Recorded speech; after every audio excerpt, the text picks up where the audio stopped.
Shalom, greetings, family. This is Wanda. This is Diaspora Connect. Thank you so much for tuning in.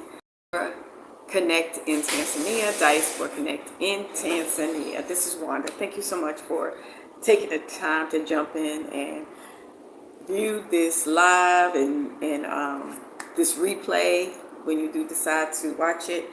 And yeah, I tried a second ago 2 times to do my live on my iPhone, but my iPhone would show me the picture, and then when I hit live, it wouldn't show me. It's like weird. My iPhone is so glitchy. It's ridiculous. So I am doing this live on my phone, my Android phone. So you're welcome to my channel. It's called Diaspora Connect in Tanzania. And if you see me looking to the side, I'm looking at the computer. The computer has a larger screen for me to, be able to see the, chat. So the phone, I have to get too close even with my glasses on, family. So, okay, let me make sure that everything is looking pretty good from the computer's point of view. And let's see. Okay, so I am live. Welcome to the live stream. Okay, let's see. Okay, let me mute this. Okay, so yeah, I am at home. I am in Dar es Salaam, Tanzania. I am in Africa. I am born and raised in America, native to New Jersey. Left in 2020, relocated to Dar es Salaam, Tanzania, and I have been here since then. So yes, I have traveled also to different countries, but my home base is Tanzania. So you're welcome to the live stream and to the channel. Yeah, just want to make sure the screen is okay. Okay. So yeah, I'm looking at my computer, but yeah, I just wanted to do a live stream and come on in and say hi to my faithful subscribers. I want to say thank you for rocking with me from day one. To my OGs, the one who've been with me from the beginning, welcome to the channel and to the stream. Thank you for your subscriptions. Thank you for your likes. Thank you for your viewership. And to the new subscribers, I want to say welcome to my channel. Welcome to this live stream. This is an impromptu live stream. So, unplanned, just decided to come on in the room and do a quick live video with you to say hello. Greetings. How are you doing? Majority of my demographics is in America. So, that's my family. So, you're welcome. And hello. Hello. Welcome to the live stream. Can you hear me okay? If you can hear me okay, put a 1 in there for me. And I'm looking at my computer if you're wondering what I'm looking at. Okay. CL Mont 04. Welcome. Let me see. Connect. Yeah, I decided to do an impromptu live. So, thank you so much. I'm so glad you can hear me crystal clearly. I was trying to do this live on my iPhone, but for some reason, it would not show my picture. It's like my video part was blocked out. So I guess I have to look into that. My iPhone is acting so weird and so strange.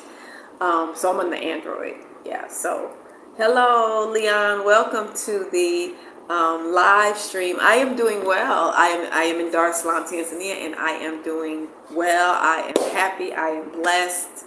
I am just doing outstanding. I'm doing outstanding. Thank you for asking. Welcome to the live stream. And of course, if you know me, you know I don't really have anything to talk about, but I just want to come live with my my subscribers just to chat with them, to see what they got going on. Leon, how are you? How are you doing? So see what they got going on, how things are going for them. Um, are you making plans to go somewhere safe, to leave and move somewhere safe if you are in America? Yeah, it's not going to be really safe there. So I do recommend that you get out if right away, and hopefully you have safe. Hopefully you got a passport. Hopefully you can do that. If not, then you just you ride it out. Oh, thank you so much, CLMont04. I thank you. I'm so glad that I try to be engaging. I try to be informative. I try to be encouraging. Sometimes the truth is discouraging, and that's not my intention to come always with discouraging news. But there's nothing good going on in America right now. So, and that's mainly what I talk about. Yes, a lot of people already see my videos in the past where they know how my life is here in Tanzania. They know how my life is outside of America. It's the best decision I've ever made, especially looking at what's going on in America right now. It is the best decision that I have ever made, was to leave the US of A. It's the best decision, family. Yeah, they're getting everything set up to be enemies of the citizens, and the government are like this. It's not okay politically. I say it's not okay politically in America right now, and the main people that are going to be impacted and affected the hardest, I would say, is my people, Black people. So, because we are always the one that gets the short end of the stick. We are always the one that gets the short end of the stick. Oh, thank you so much. I'm trying to bring the content that is relevant and significant to what is happening right now in America. And, of course, my demographics is America. I am from America, and those are my people there. So I am very concerned. Yes, I'm over here. Yes, I have peace. Yes, I'm happy, but I don't want to leave people behind. I don't want people to not know that you can have a beautiful life outside of America. You can thrive. You can survive. You could not only survive, but you can thrive. You create a company. You can create a business. It's more open. It's easier to try to fulfill your dreams and aspirations, things that you could never had the opportunity to do in America. It's like a clean slate here, especially in Africa, because there's so much development that is going on, but it's needed. Ideas and business ideas and just whatever you have, your skills, your ideas, your visions, your dreams, you can fulfill them over here. Actually, some people say that if you don't have a company or business in America, you can't do business over here, but that's not true, because I didn't have a company in America. I was working for somebody else so much that I didn't even have a chance to look within and try to figure out the type of business or company that I wanted to create. I was just super busy with taking all my efforts, energy, and putting it into building another man's company or business that I didn't get to think about myself and focus on myself. But here I can do that because I have time on my hands. So I did create a company of my own. And it's called Diaspora Connect LLC here in Tanzania. I do consultations, I teach, I do like temporary, services where I connect the locals with my clients, which are mainly outside of the continent or outside of Tanzania, and mainly outside the continent, and connect them together, which creates actually jobs. But just me connecting them, they find jobs because they work with our people coming from the West who need help with drivers.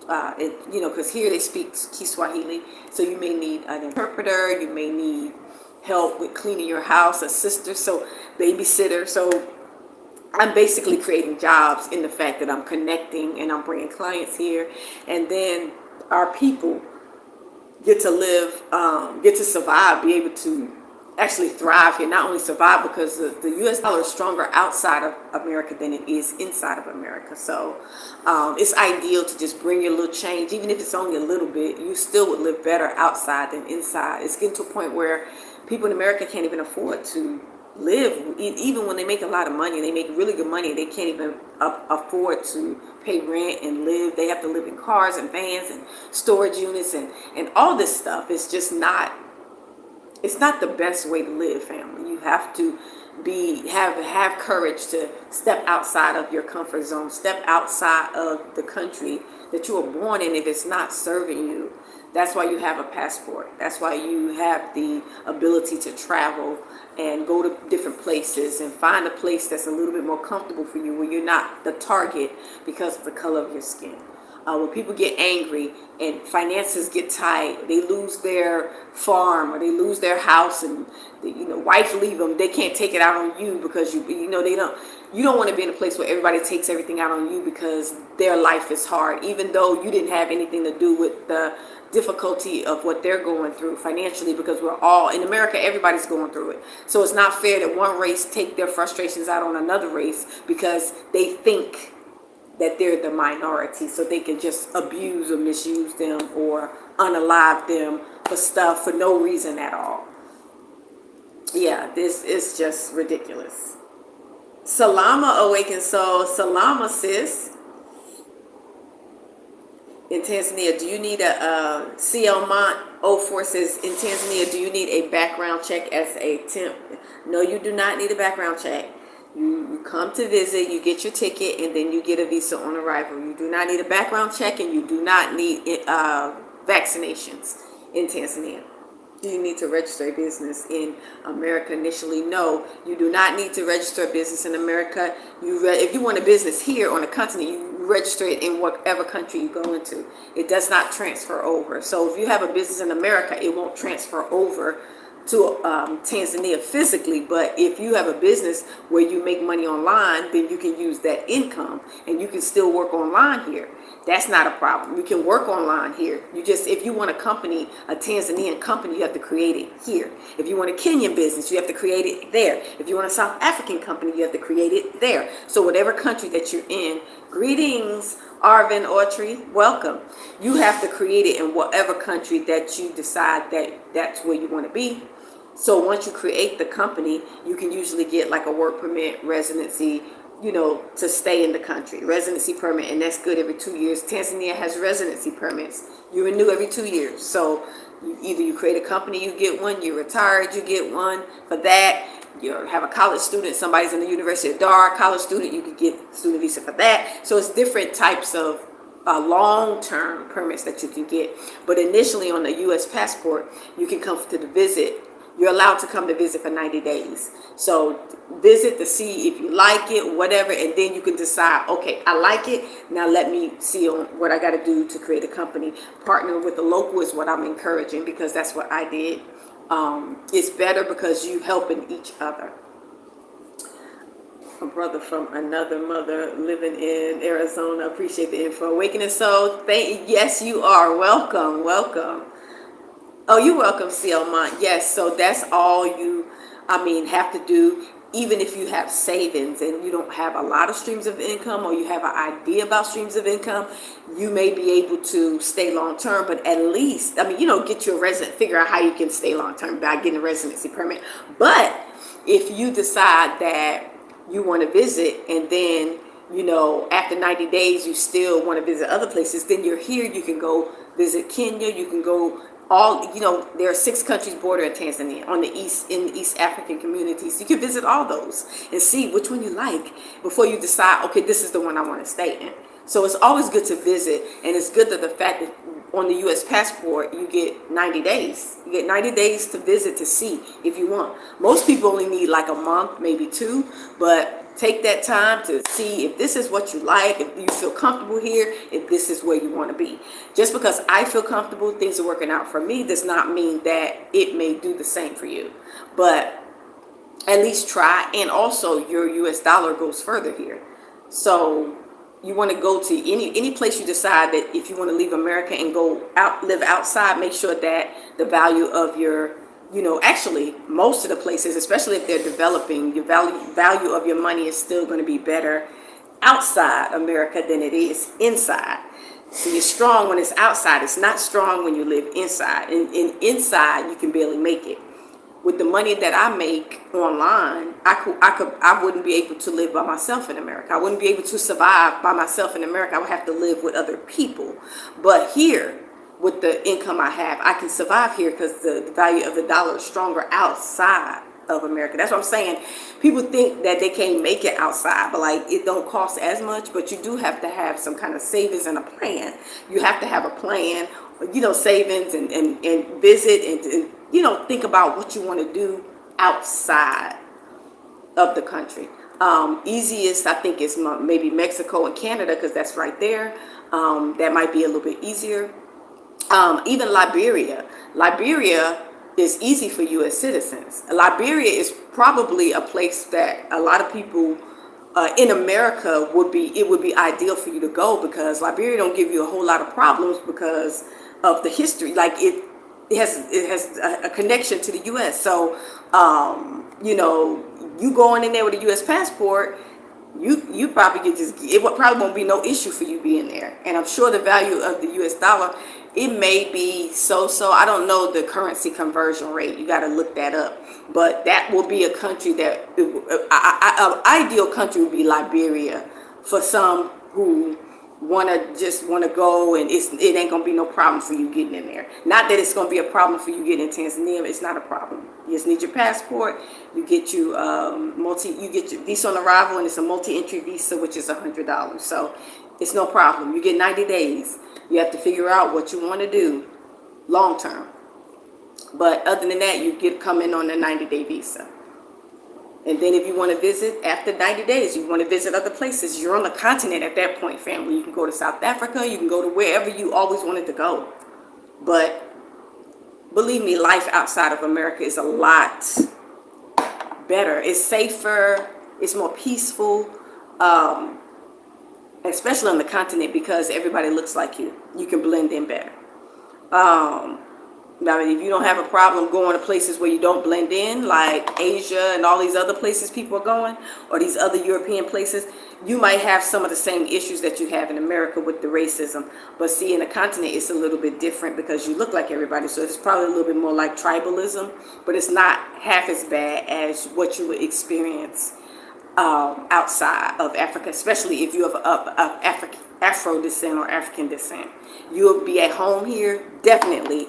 You'll be at home everywhere you go. It's just that you have to be smart about learning the currency, and you have to be smart about negotiating because everything is negotiable. So yeah, you can be overcharged. You gotta educate yourself to make sure you learn the money and the currency and how to negotiate. So yeah, that's the only issue that you might have here on the continent as an Afro-descendant, that you might be overcharged, and you could be burglared as well if you are flashy.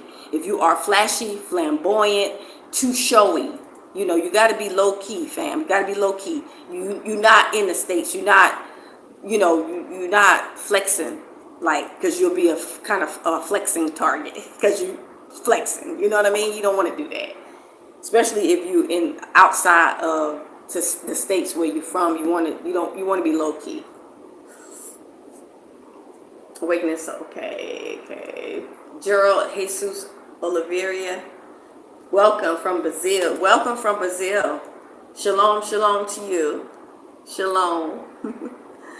Yeah, welcome. Karibu sana, karibuni.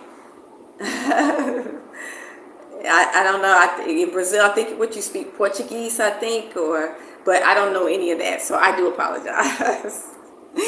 Yeah, I'm kind of limited. I only know English, and I know Swahili, and I'm learning Swahili because I'm here. But when I got here, I didn't know any Swahili.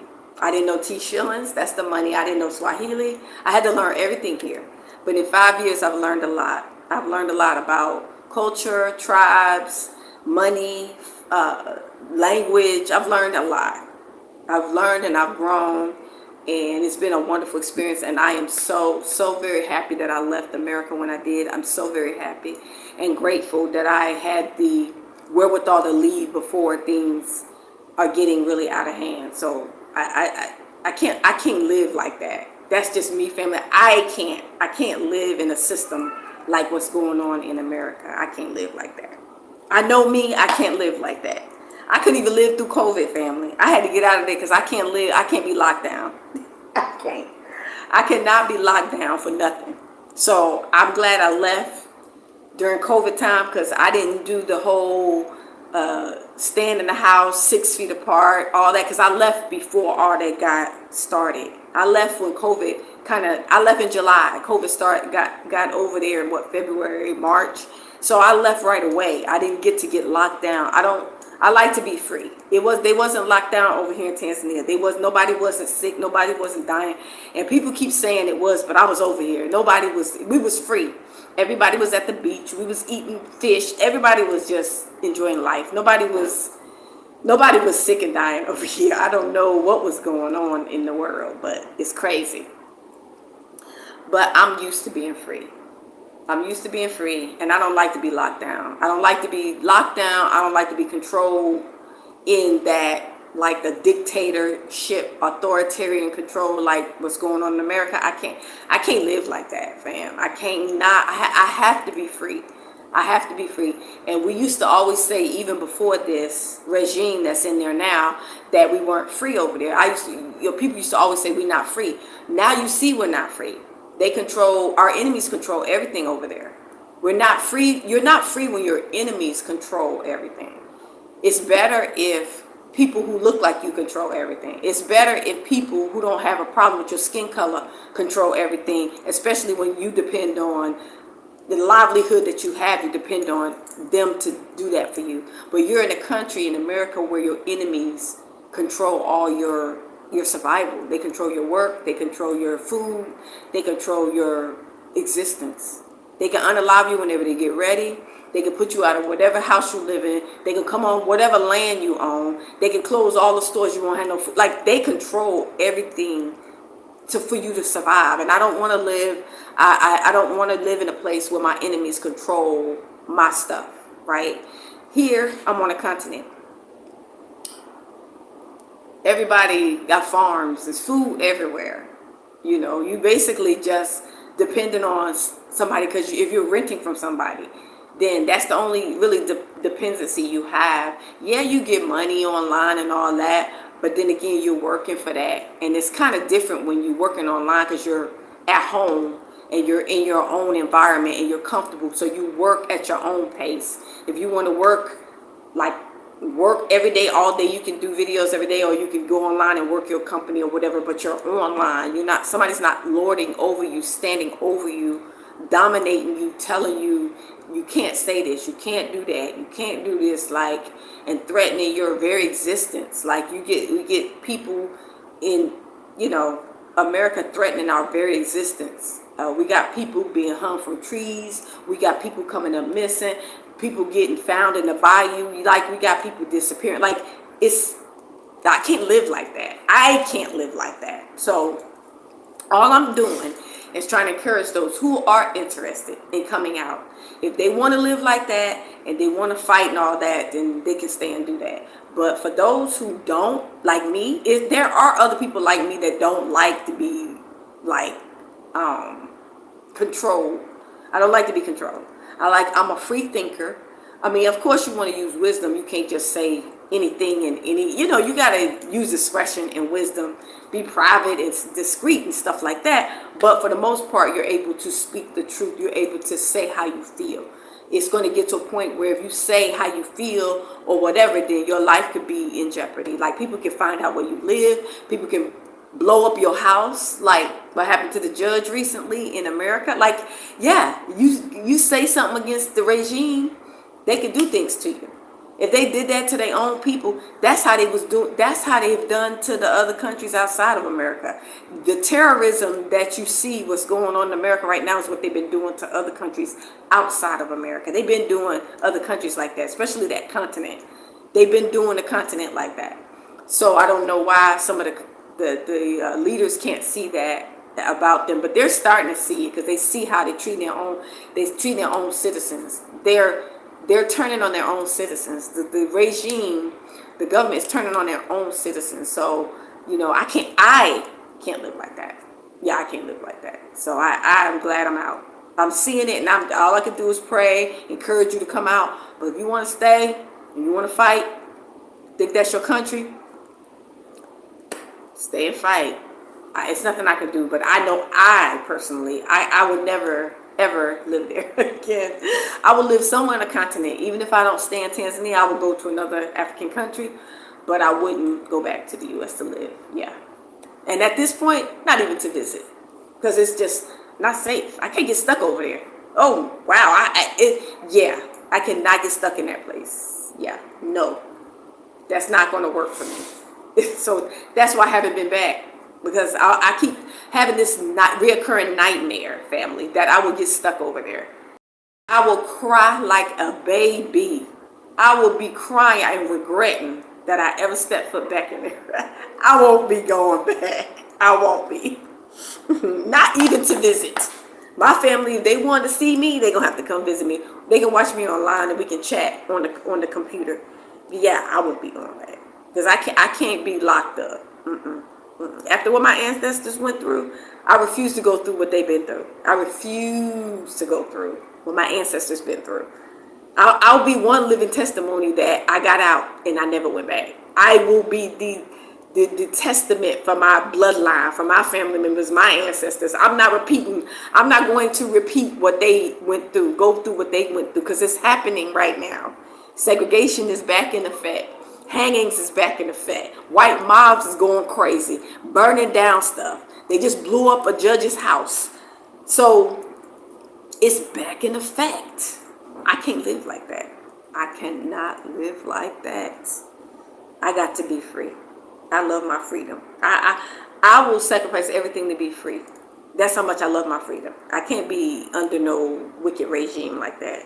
Yeah, these people are fallen angel devils. They're not even human who run the country. It's a hidden hand behind the administration. They just puppets. The real people that run it, they're fallen angels. They're of the kingdom of Satan, because the devil has rulership over the earth right now. But the seat of the beast is in the White House. Demons, these are people who are not human. So they don't care about unaliving. They don't care about unaliving people. They like it. They get strength and energy from unaliving people. So yeah, I can't be there. I can't live in that place, family. No, absolutely. CL 04 says, yeah, I hear a lot of Americans are leaving and seeking asylum. That's right. That's true. Barrett Jackson Jr., hey, welcome. I messaged you on Facebook and was trying to join the group, but I'm not sure what happened. I can't find the page anymore. You know what? Barrett, I'm sorry. I might have blocked you or something. Barrett, do me a favor and email me I'll send you a link. Let me put my email address in here. Diaspora 0 at Gmail.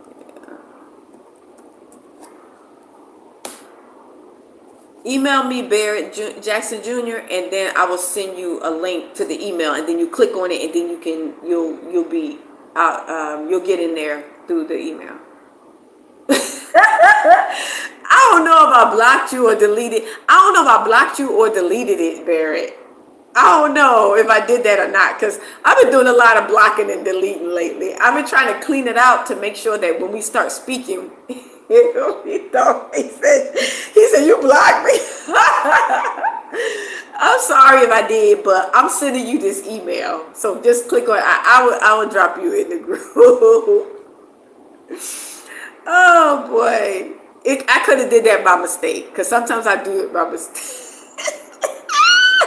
Awaken the Soul said, LOL, that's the New Jersey move to block. That's right. I block and delete in a minute. Block and delete in a minute. We ain't got time for that, family.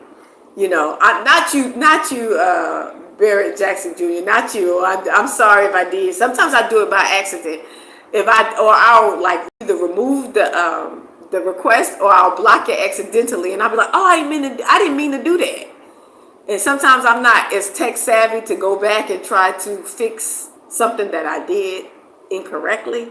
So, but email me at diasporaconnect0@gmail.com, and then I'll send you a link. Barrett Jackson Jr. You are welcome. Karibu. Kariba is welcome. You're welcome. Make it so. Oh, that's a Jersey boo. But yeah, family. That group on Facebook is called Beyond the Rivers of Kush, and in there we're just going to share whether you in the States or outside, Afro descent on both sides, that we can be in there. So if there's a warning you need to put in there for people is in case something's going on in the States, and you might be like, yeah, I'm in Cleveland and this is happening, so don't go to this place. Or if y'all want to do something and meet someone, can anybody who's in Cleveland or Ohio or here or whatever, can we meet at this? Like, I want to use it like that as a kind of like a connection spot or warning. Or if people are leaving, somebody might be like, well, I'm leaving to go to this country. I'm trying to keep it focused to America and Africa. I think I said that. But if they say something like, I'm trying to go to Uganda, I'm trying to go to Uganda, or I'm trying to go to Rwanda, does anyone know anybody there or something? I mean, you can find all that on YouTube, but some people may not be. There are some people who are on YouTube that don't like Facebook. There are some people on Facebook that are not on YouTube. So this is still a good tool that we can use.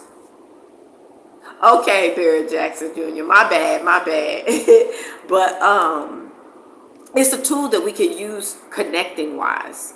It's because we have to have, I'm sure that there are other things set up for other people, but I'm just trying to do what I can do on my part, on my end.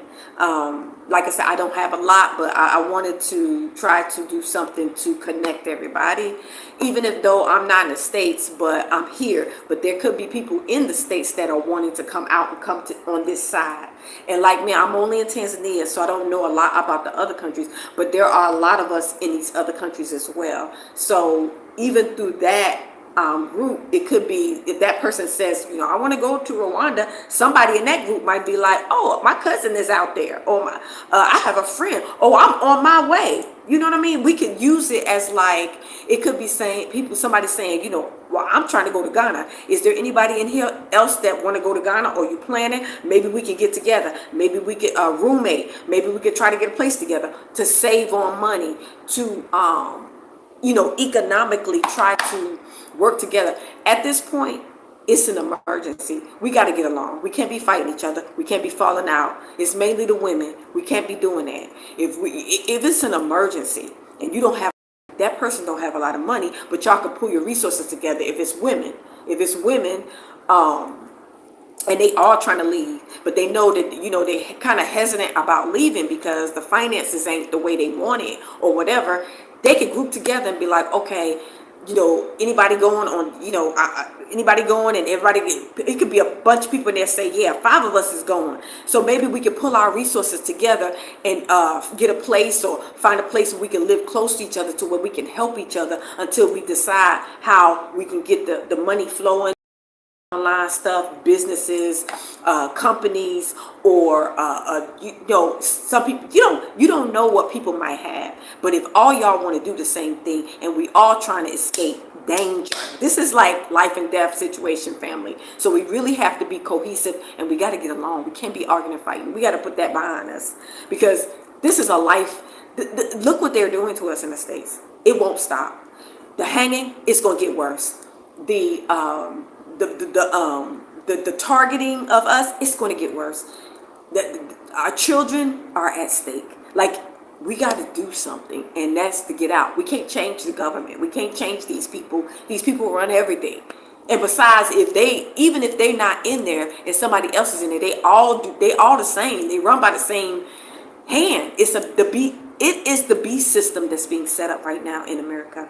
America is the seat of the beast. The White House is the seat. The beast, literally, there are beasts there. There are non-human people that run the country. They're not human. They're monsters. They eat flesh and drink blood, family. This is serious. Y'all playing. Until you see all these unalivings. Wake up until you sit there and watch over and over and over, and you're not doing nothing. You sitting there not doing nothing. At least get out. You can't change it. You cannot change it. But you can get out and start a new life outside for you and your loved ones and your family members and your friends or people you might know. Be that one to take to have the courage to come out of her, my people. Come on now. Come on. Okay. It's okay. I'm okay. Webster Stewart, hi. Welcome to the live stream. 16 people in here. Y'all family, don't forget the thumbs up. Don't forget the thumbs up, please. Thumbs up, thumbs up. Share it if you know anybody that's interested in trying to figure out they want to leave. Maybe they want to come to Africa. I'm only focused on African America right now because, you know, African American, you know, they gave us that name, African American. I'm focusing on those two places that we have people in Asia. We have people in the Caribbean and all the islands of the sea. So you have a choice. Don't just sit there and watch these people unalive us and your children are at risk. The children are the main, elderly, children, and women. Those three. Elderly, children, and women need to get out. The men, if they want to stay and fight, let them fight. But the women and children, they're not safe. They're not safe. Your husband can't always save you if the house get blowed up, like the judge, like they did the judge because she spoke against the regime. They blew her house up. This is the stuff they do. These people are evil to the core. Sweet pleasures. Nice to see you. Thank you. Welcome to the live stream. Did you read my comments in one of your last videos? Webster Stewart, I read all my comments, but what was it about? Remind me what you said. Remind me, Webster Stewart, of what you said in the comment. Barrett Jackson said, I'm in Bangkok right now and it's full of fallen angels. Oh, yeah. Oh, my goodness, Barrett. I know they pray to, I know I could. That's why, Barrett, I said I couldn't do it. Barrett, I couldn't go to none of these Asian countries. They got too many Buddhas and statues for me. I wouldn't even feel safe. I'm like, wait a minute. My father might destroy this place. I got to get out of here. Yeah, I can't handle that, Barrett. They pray to statues. I feel like Bangkok is it sick? No? Yeah, Bangkok. I'm telling you, Barrett, I saw that. I be seeing people over there and they be showing all them Buddhas and even India have all them deities with all them snakes hair and all them hands coming out and all these women with the tongue sticking. Yeah. Y'all need to go somewhere where they worship the God of Abraham, Isaac, and Jacob. Even if they are asleep, and even if some people say people might be deceived, but at least we have a group of people that read the Bible. We have a group of people that know God, our Elohim is real. You don't want to go to a country. You ain't gonna be protected in that country with those idols over that country. Those idols sit over that country. That's why I'm not encouraging nobody to go. These people want to go to Thailand, all these places where they worship idols. I'm not encouraging nobody to go nowhere where they worship idols. Come to Africa. Yeah, you got some African countries where they do different stuff, but it's different tribes in each. Like in Tanzania, there's 100 tribes in Tanzania, and they all got different practices. But it's mainly Bantu people, and most of them have one Elohim. They have one God, creator. They call him different names, but they worship the one that created the heaven and earth. So you'll be safer in a country that they honor the Father, because he ain't gonna allow it to be destroyed. He's not gonna allow it to be ravished like what's gonna happen in America. America has fallen from grace. Not that she was always righteous, because it started off with slavery, and that's wrong to begin with. And they use the Bible to enslave us. They use the Bible to control us. They use the Bible to low rate us and just control us, and that's not okay. And so we need to get out of there. We need to get out of there. We need to get out of there. We need to get out of there. Yeah.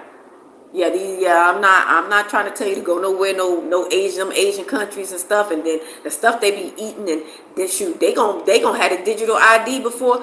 They probably already got the digital ID. They gonna make you try to get this thing in your hand, and the mark of the beast, all that stuff. Yeah, just come to Africa. You'll be safer. I'm telling you. If you black. Now, if you black. Even if you're not black, it's a lot of people who are not black that's running to Africa too. We got Chinese, we got Russians, we got, German. We got everybody trying to come to Africa too. They trying to come here too, but at least you gonna look like everybody if you're of Afro descent and you come here, and then it's your home. Do a DNA test. All these people saying I'm not from Africa, it's not my home. Just do a DNA test and then come back and say that. Go get a DNA test done, and your DNA, your blood, will tell you who you are. Your mouth is not enough. Your mouth and your mind and your heart saying, I'm not this. No, do a DNA test and see what your blood is telling you. The blood speaks. It's life in the blood. So the blood of your ancestors run through your veins. Your blood is going to tell you if you're really from Africa or if you're from America. Believe me, your mouth is not enough. Do a DNA test and then come back and tell me you're not from Africa, because we got the same DNA as the Africans do. We got the same DNA. Our blood is the same as theirs. We got the same, genetic code. We got the same blood. We're the same people. That's why. Jay House, Jay the Israelite, welcome. Hi. Shalom, salama, shalom, welcome. But they won't succeed because Jesus, the Holy Spirit, Almighty God, is here about to make their debut. Yep. So, family, if you're in America, please wake up. Don't just sit there and let them set up the beast system on you. And then all of a sudden you sitting there dancing and you sitting there, what they telling y'all to do to rest. You sitting there resting and dancing. And then the next thing you look up, you can't buy no food unless you get this digital ID. They gonna shut all the food down. And then you're gonna be starving. And then they gonna put you out your house and take your land. Then you're gonna be homeless. You ain't gonna have a choice but to let them take care of you. You ain't gonna have a choice but to get the mark of the beast, or you're gonna have to be unalive. It's gonna be at that point. So don't sit there and let yourself be in a situation like that. We have to make those choices willingly while you still can before they close the border. And they're going to do that too, because they're going to try to keep us from leaving. But try to get out. Just so you can regroup your mind. You have some peace, because there's no peace there. No safety for sure. And definitely not freedom. So those three important things that for a human being to have to survive is peace, freedom, and safety. Peace, freedom, and safety. Those three things are very important. And it's, sometimes you may not even have a whole lot of money, but you got those three things. So you can make it. You can make it. Believe me, I don't have a whole lot of money. I'm here. I've been here 5 years. I never had a whole lot of money. I had a little bit because I did have savings. And I did have a 401k when I initially came the first year. And I had to save that, and I had to, plan. I had to make my plans on what I want to do. I created a company. So you can do things when you get here. You don't have to have it all mapped out before you come. You got to walk by faith. You're going to have to trust our Father. You're going to have to do that, family. If you never had to trust him before, this situation and this time that's going on right now, you're going to have to trust him. Even if you decide to stay in the States, you're going to trust him for your life of your kids, for the life of your family members, for your safety, for your protection of your home, that these tyrants don't come. I'm not even going to say their name, but these tyrants, that's what I call them, are going to come breaking in your house or come banging on your door trying to they're white mobs, like white back in the 60s, 50s, and white, that's what they are. The white mobs coming to get you. They're not only immigration stuff. It's white mobs. They just changed the name.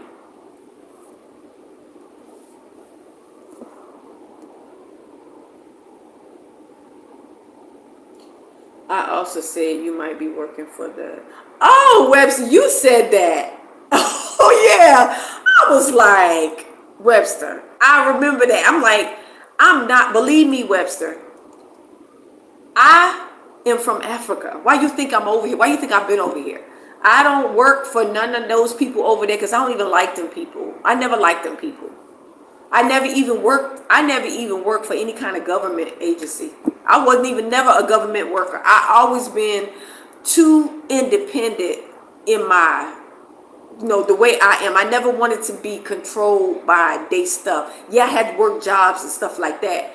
And I've been to college, so you know they brainwash and mind control you. But I'm definitely not none of them government in the States, none of them government people. Believe me, I'm not no whatever spy and all that stuff. Mm-mm. I'm straight. I'm straight, a normal human being, but I want my people to live. Like, I'm seeing the writing on the walls, family. I'm seeing how during the civil rights movement and before that, all the pictures with the dogs and all the fights our people had to have, it's happening again. I'm seeing that. And for me, I foresaw that this was going to be really bad, which is why I left in 2020 when COVID hit. Because well, y'all know COVID wasn't right either. Y'all know that wasn't right. That was created. That was purposely done to unalive people. They ain't changed. They still the same people. So no, Webster, you totally wrong about me. I want my people to come out, and I say Africa because the reason that I say Africa is because we look like everybody. You won't stand out as much. If you go to a market here, it's so many people with the same color skin, you won't stand out. Won't nobody just focus on you to try to target you. But when you're in an environment where it's all Europeans and you here and there, or all Asians and you here and there, if things get bad with them and they financially get tight or strapped or whatever, they're going to take it out on you.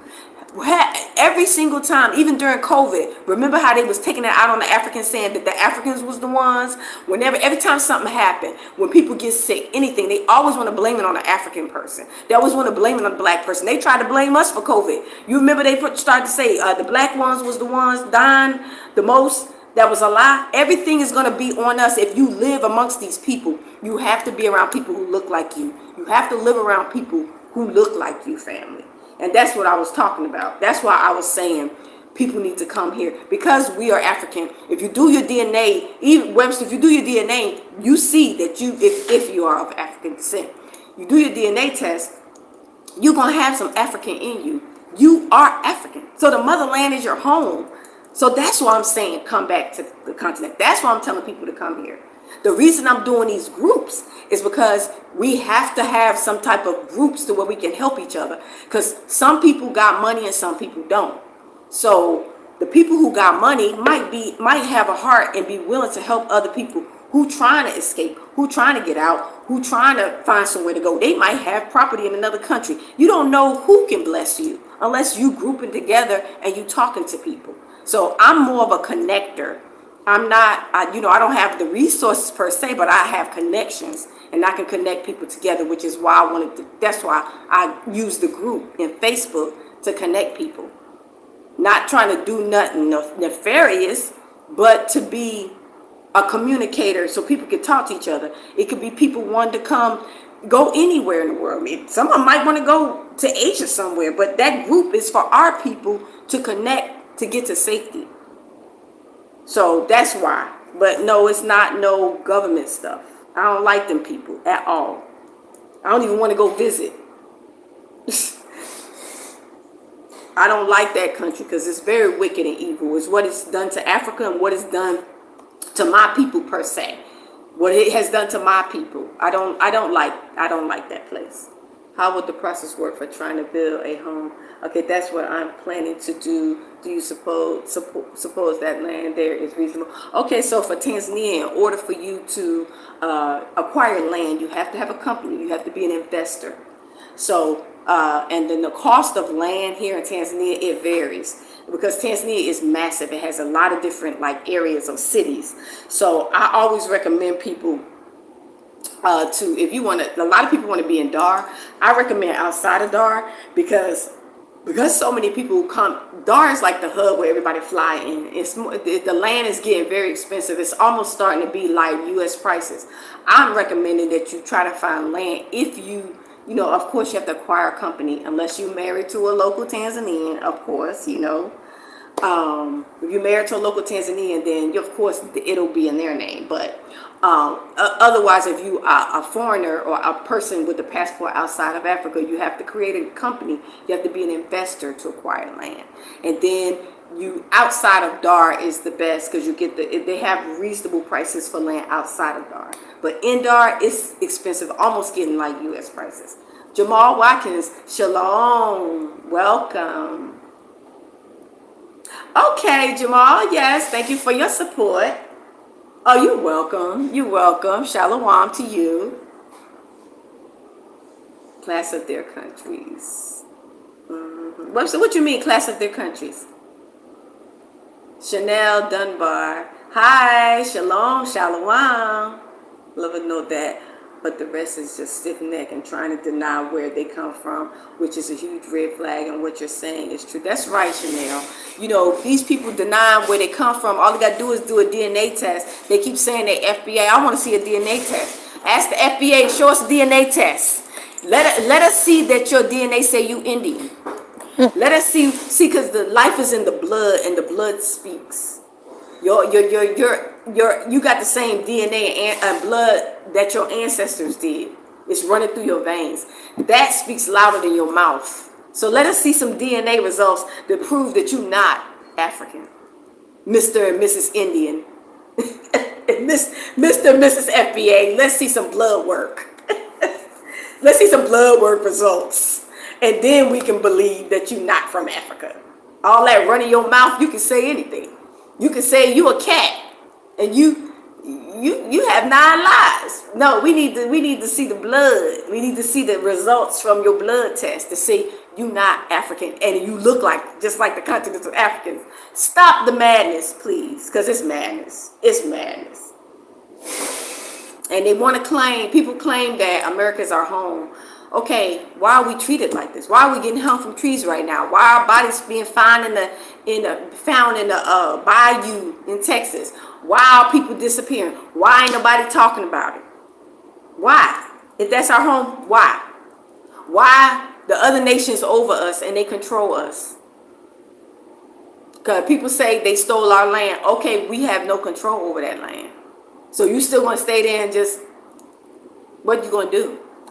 I mean, it's no winning in that, because these people will fight you to the death for that. And if you want to die over it, I don't like it that much, because it's not fertile like Africa. Now, Africa got everything. They got fertile land. They got food on the trees. You can survive. America ain't like that. It's not fertile like that. So, yeah, why won't the blacks from America permanent citizenship if we're originally from there? Well, I am saying that we're from here. Continentals are not saying that we're from there.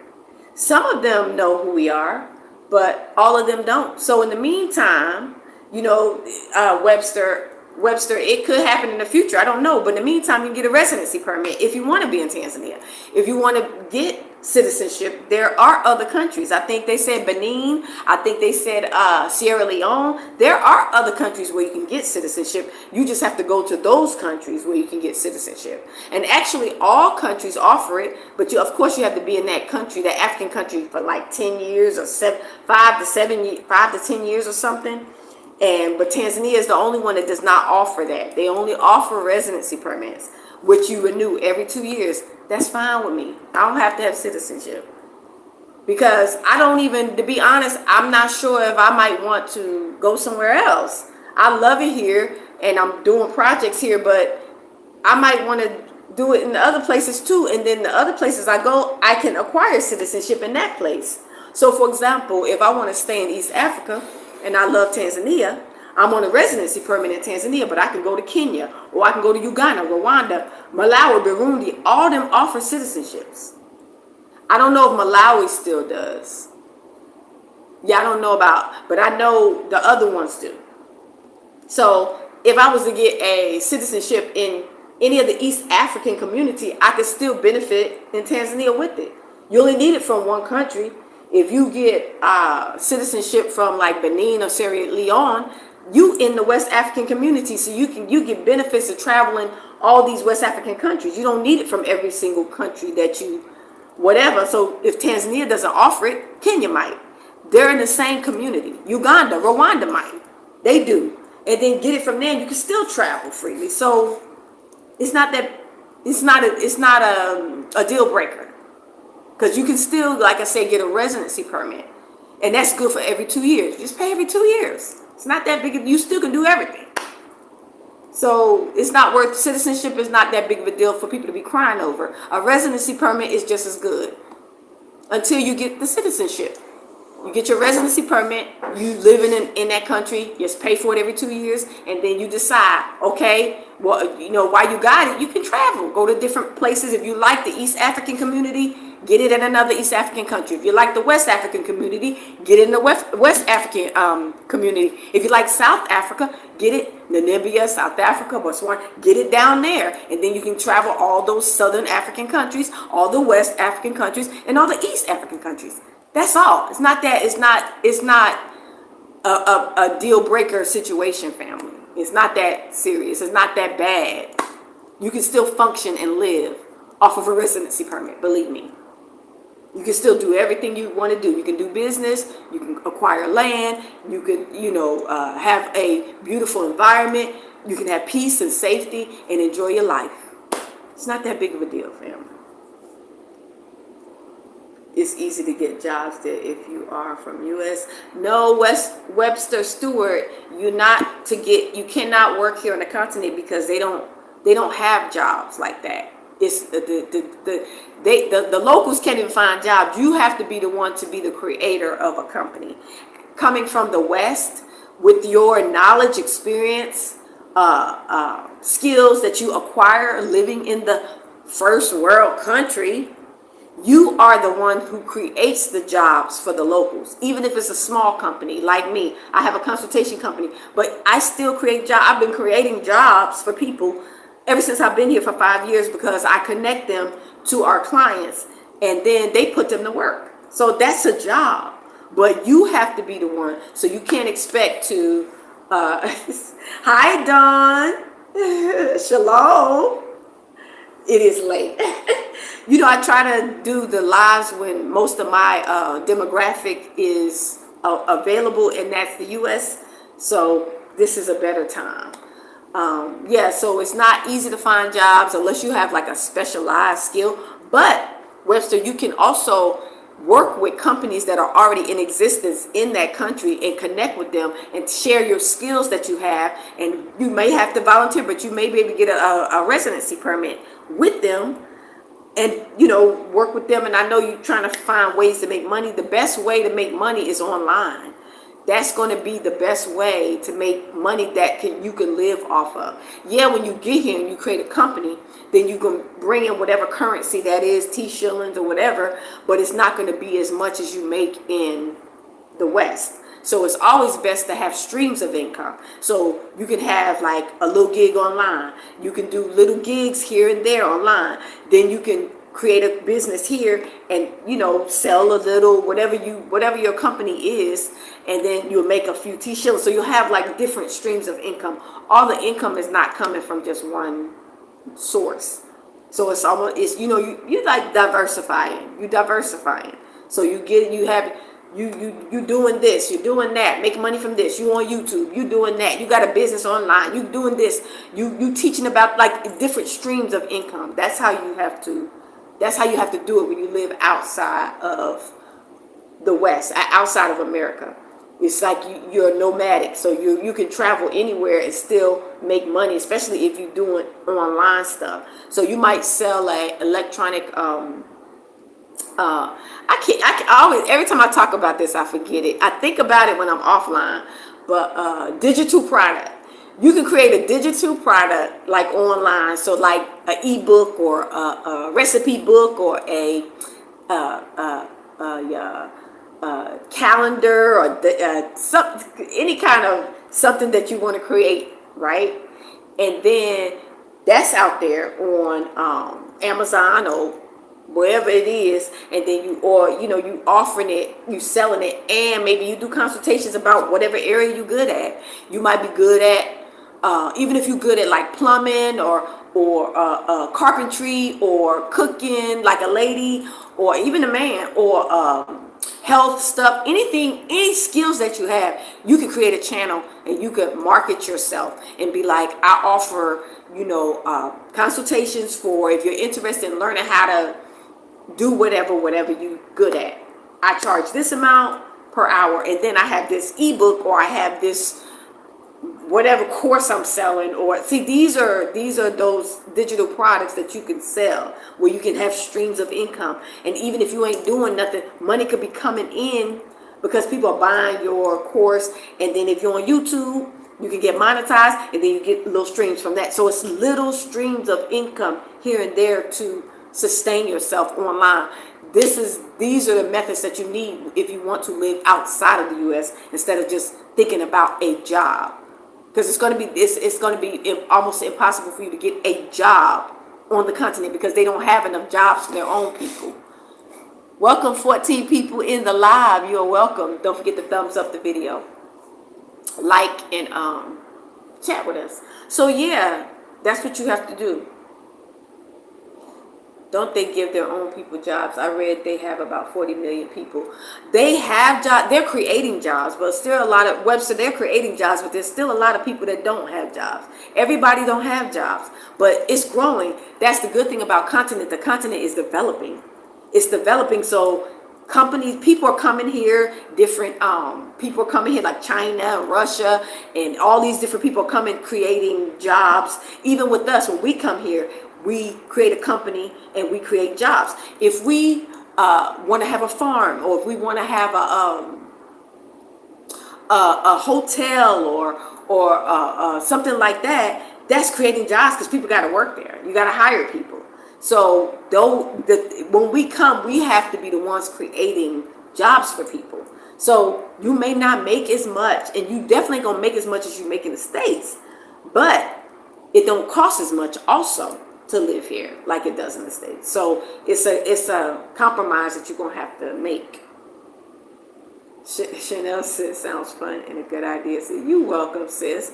We have to think outside the box, and we have to be encouraged and know that we got skills.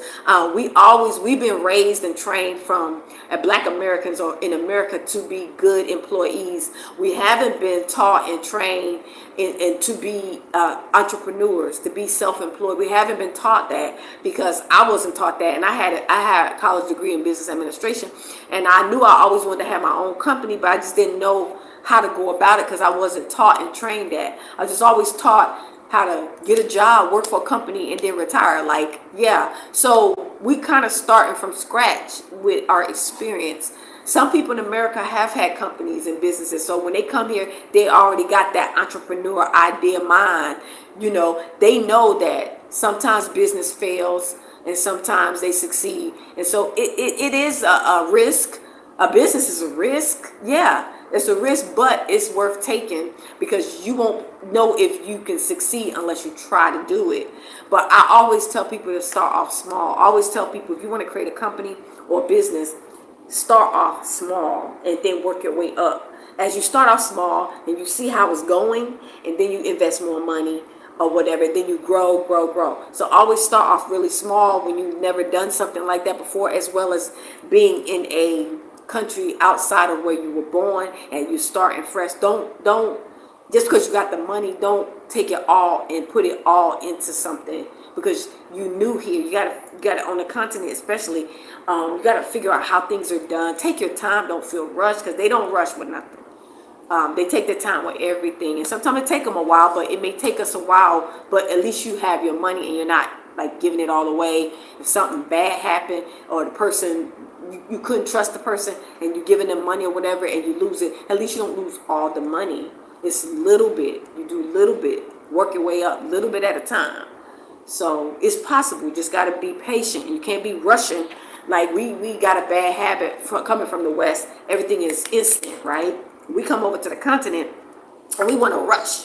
I want to come over here. I want to get this business up. I want to do, like, you can't do that here. You got to take your time. Even if you come over here and sit for a good month or two, just to relax, just to sit by the sun, just to get all the poison out of your system from that food, just to get some sun to heal your body, to get you healed from all this bad food and bad stress and just all this stuff. You might need to take time so you can get your mind clear. So then when you start thinking, it's a gradual, it makes sense. It's not rushed. Like you're trying to get over here and rush. Nothing is rushed over here on the continent. Everything is slow. And if you come over here with the Russian mentality, then you might lose everything because you're rushing too much. So you got to be slow. You got to be poly. You got to take your time, think things through. I've been here 5 years, and I'm still working on a land project. I created that land and I have a GoFundMe. It's a land and building project, right? I created that when I created my company back in 2021.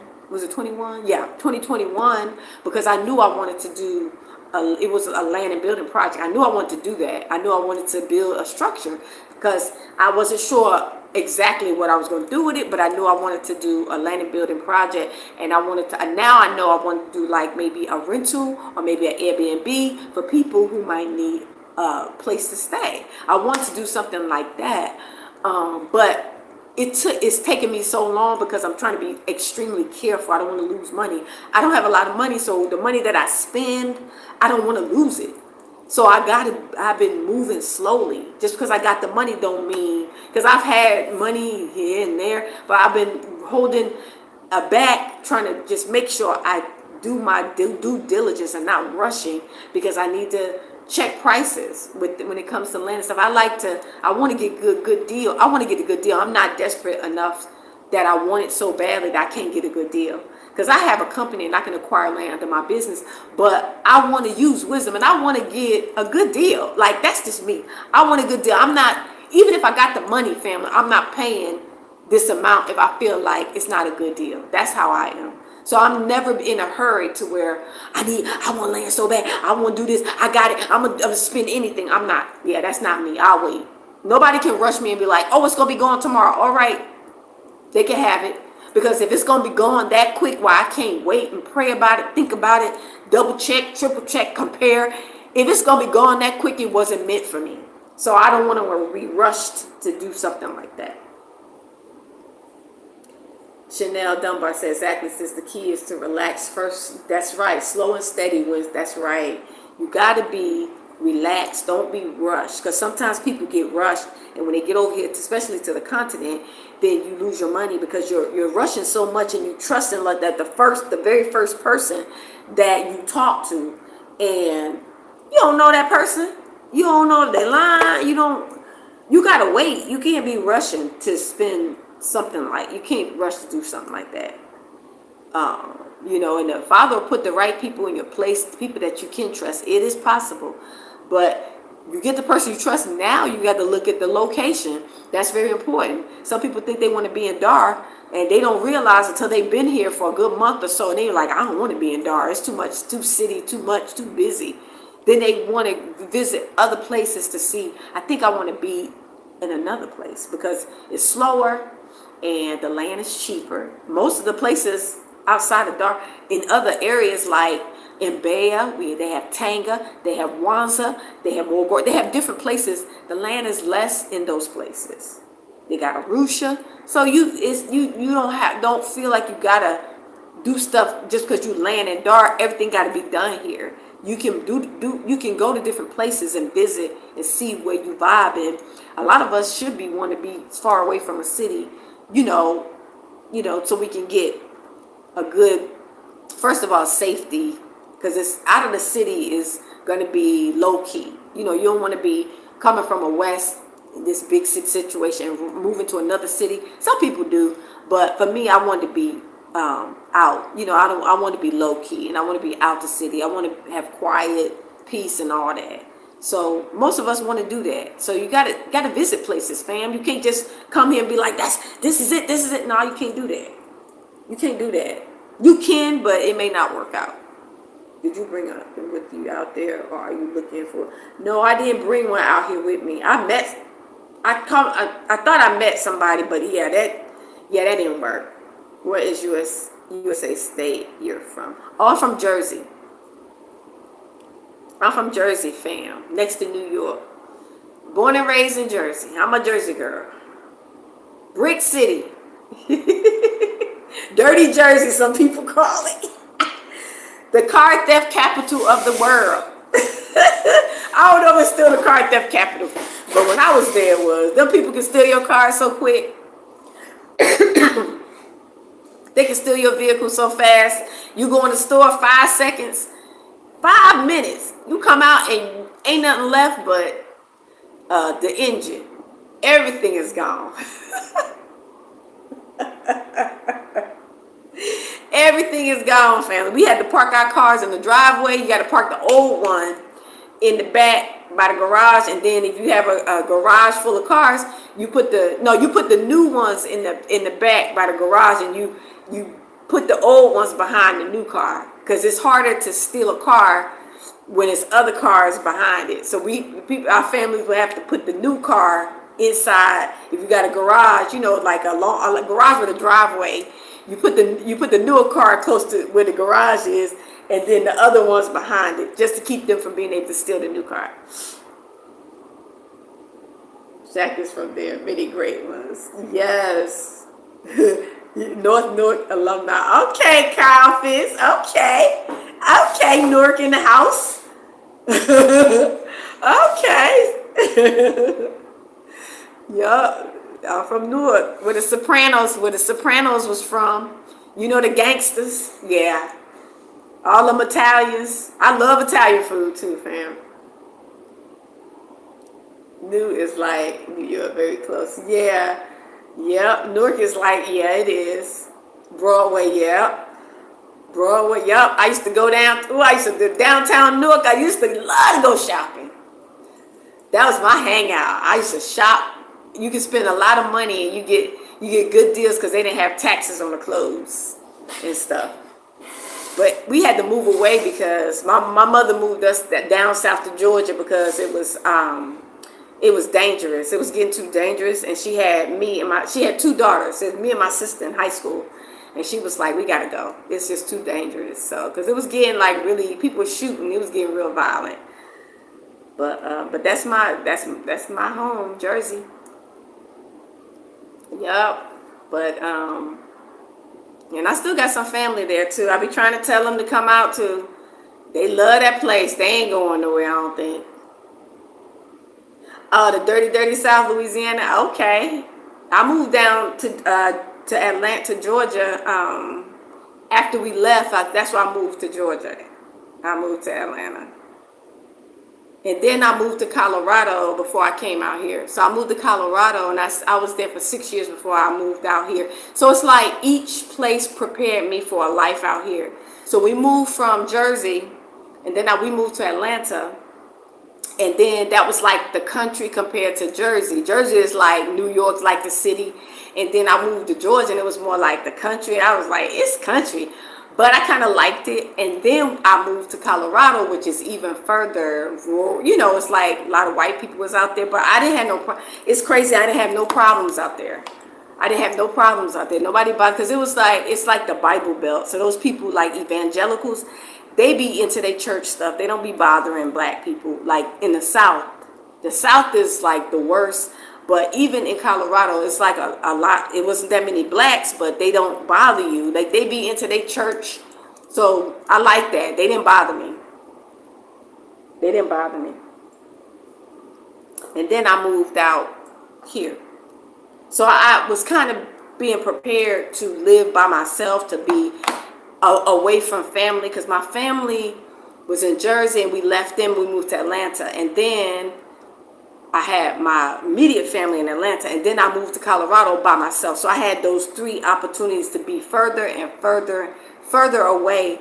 And now I'm here, so I don't feel so alone. I don't feel like lonely for my family and all that. I wasn't that close to them like that, but I don't really miss them like that. I only miss my son. I have a son that's 28. I miss him, but that's it. I don't, because everybody else grown. They live in their life, Yeah. So I don't miss them like that. Kyle Fitz, I knew you was from Jersey when I saw you and heard you. You did, Kyle. You knew I was from Jersey. I thought I lost that because I was living in Atlanta, in Georgia, and people used to say, you so country.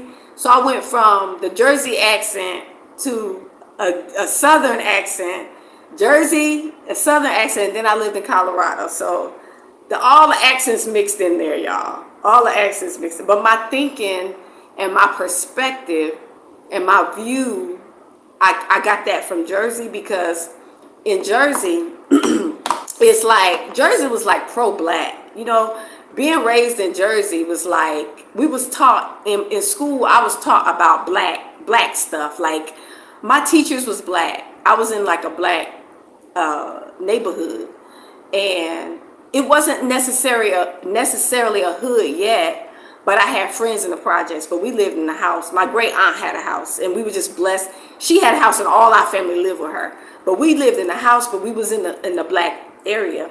But in school, all my teachers was black, and they taught us about like all the black the Negro national anthem. We used to say the Negro national anthem. We used to sing like all the black songs, all the historic. We learned all the songs. We learned more. I learned a lot about black history and slaves and all that. See, they don't teach a lot of that in some of the southern schools, but up in Jersey, we learned a lot. So I say we were more like in Jersey. We was more growing up. It was like more Pan-African. We was really Pan-African. Like we used to do the. I like my mother had like an afro, and she used to have the black pig. Like in my environment was like really like Pan-African black type vibe growing up. So I always had that kind of like love for like Africa in a way, because I was taught about the different struggles that we went through in America. I've always been like pro Malcolm X, Martin Luther King. Like I've always been into that.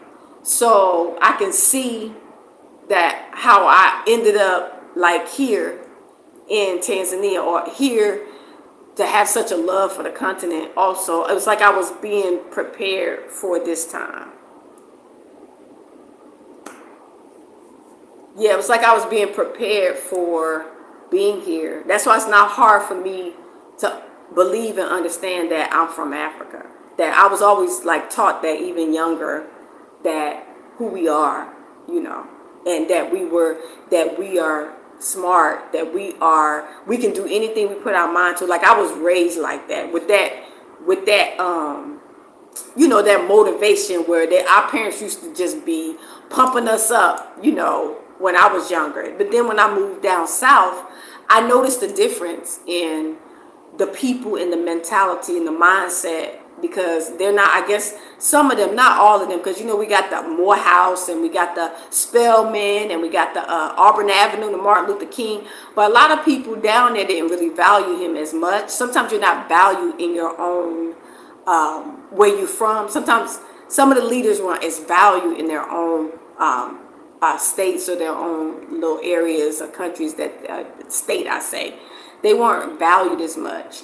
But we really value our civil rights people in Jersey. Like we really valued them. Like we was taught about them and stuff. So I think that's why I have I've always had like a pro-black vibe. I always had like a pro-black. People always be like, you so pro-black. Like I used to have my friends telling me, you so pro-black. They live down south. So California, Los Angeles. Oh, Webster says, I lived in California, Los Angeles in my 20s.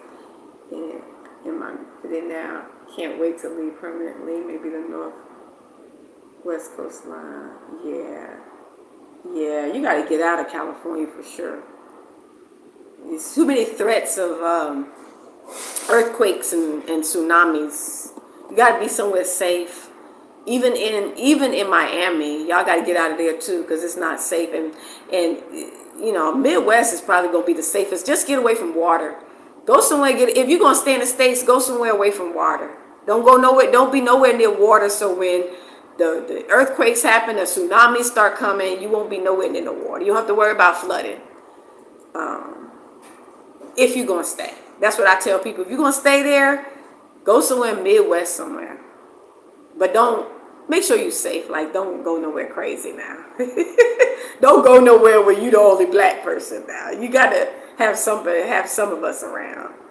And even then, it's so dangerous these days, family. They using Ubers to trap people to, y'all heard about the guy. I think I shared it with a guy. The brother was almost kidnapped because the Uber driver had the children's locks on the door. When he picked him up, he was locked in the Uber, and the driver was like, "You ain't going to work." you ain't going nowhere. And he was kicking the back of the seat of the guy that was driving, and how he got out was the guy slowed the car down, and some traffic came. He got caught in traffic, and he slowed the vehicle down, and the brother that was in the back, someone was telling him check the other door. So when he went to check the other door, it was unlocked, and he jumped out. So he came back and was saying people have to watch the Ubers and be careful. Women especially, not only women but everybody, be careful, because he was saying that's probably how these people are kidnapping our people, and doing stuff to them is through the Uber. So we just have to be careful if we're gonna stay in the States. It's just so unsafe, family. I just can't. I'm so glad I'm not there. I don't know what to do. And I don't want to make you feel bad if you're there, but I'm glad I'm not there, because I feel safe here, and I didn't even feel safe there when I lived there, family. I did not feel safe. I wouldn't go out at night. I would have to get my gas. I would not go out at night.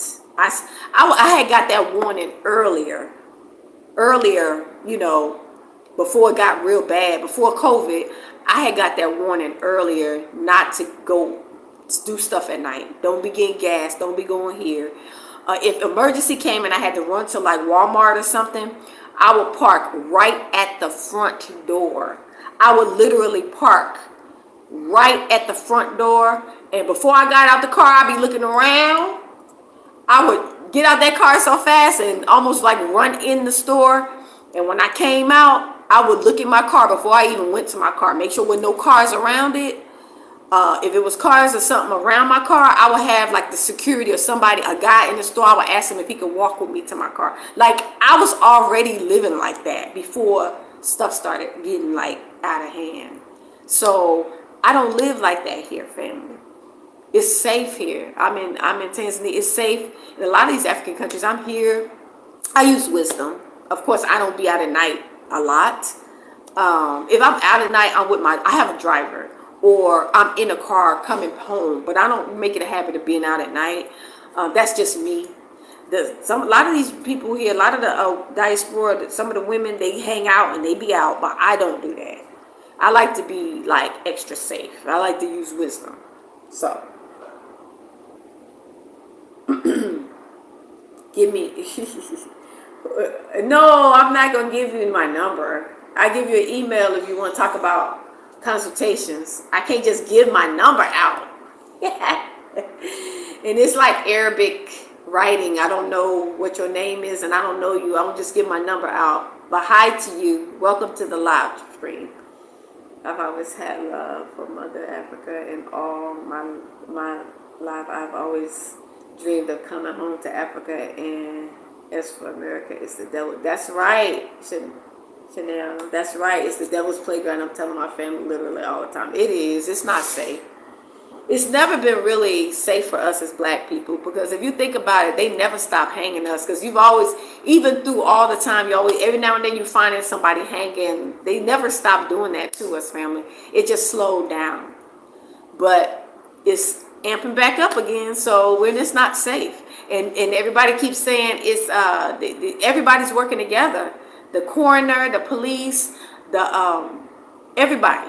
The people with the cameras, everybody working together, and they all saying it was a unalivement. They unalived themselves, and they closing the case. Like, we'll never get justice. Even though we got proof, even when we have proof that somebody else did it, we'll never get justice, because don't nobody don't nobody say nothing. You can't find out who did it because they're not talking. So you don't want to live in a country like that. They literally getting away with unaliving us right as we speak. They're getting away with it, and they're going to continue to do it. It's going to get worse. Nothing is going to come of that. I'm telling you, nothing is going to come of that. You need to get out. Unless you one of these men that say you want to stay and fight, then you might want to go down for the country. You love that country so much that you would rather you jeopardize fighting with these white people and getting unalived for that country who don't care jack about you, who never cared nothing about you. And they want to see your demise. So, yeah, I'm not losing my life for that country. I don't like that country. I don't. And I was born and raised there. I don't like it. Never did. because what they did to my people. I never forgot what they did to my people. And they never was sorry. They never was sorry for how they did our people. Never. As you can see, they want it to be back that way. These people are wicked, dark, and demonic. And I don't like these people. Never did like these people. I can't help where I was born.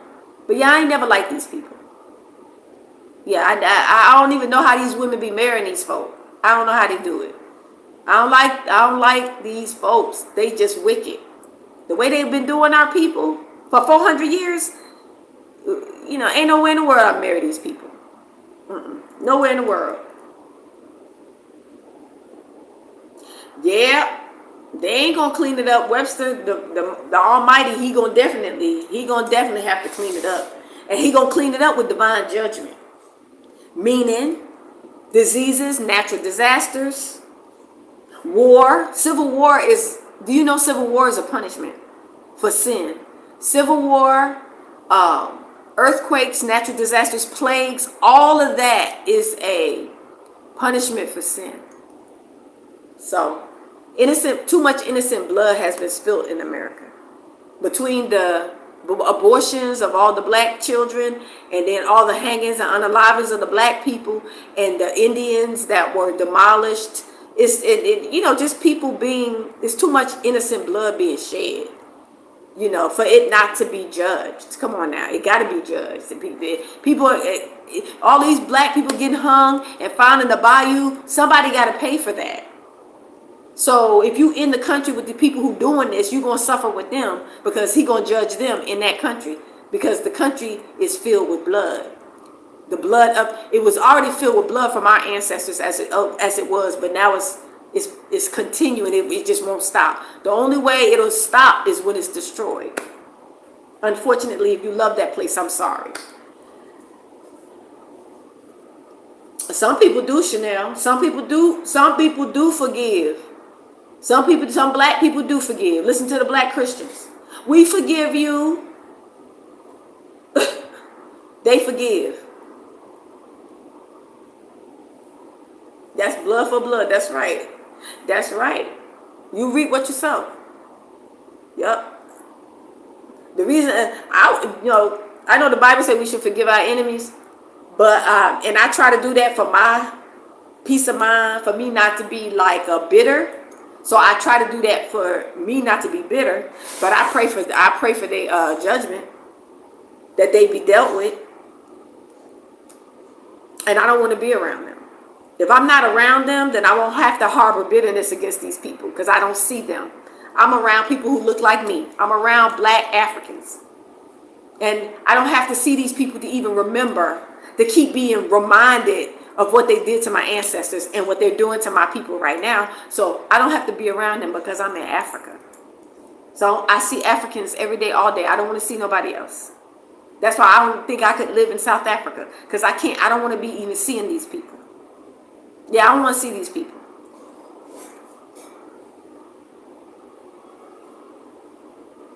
Kyle Fitz, we are truly indigenous to Newark as well as Pan-Africa. Kyle, we're indigenous to every place. Black people have been everywhere. It's more of us than any other nations. Together, us overall, is more of us. And they keep saying we minorities in America. I think that number is closing in quickly, and I think they know it, which is why that they're unaliving us like they're doing.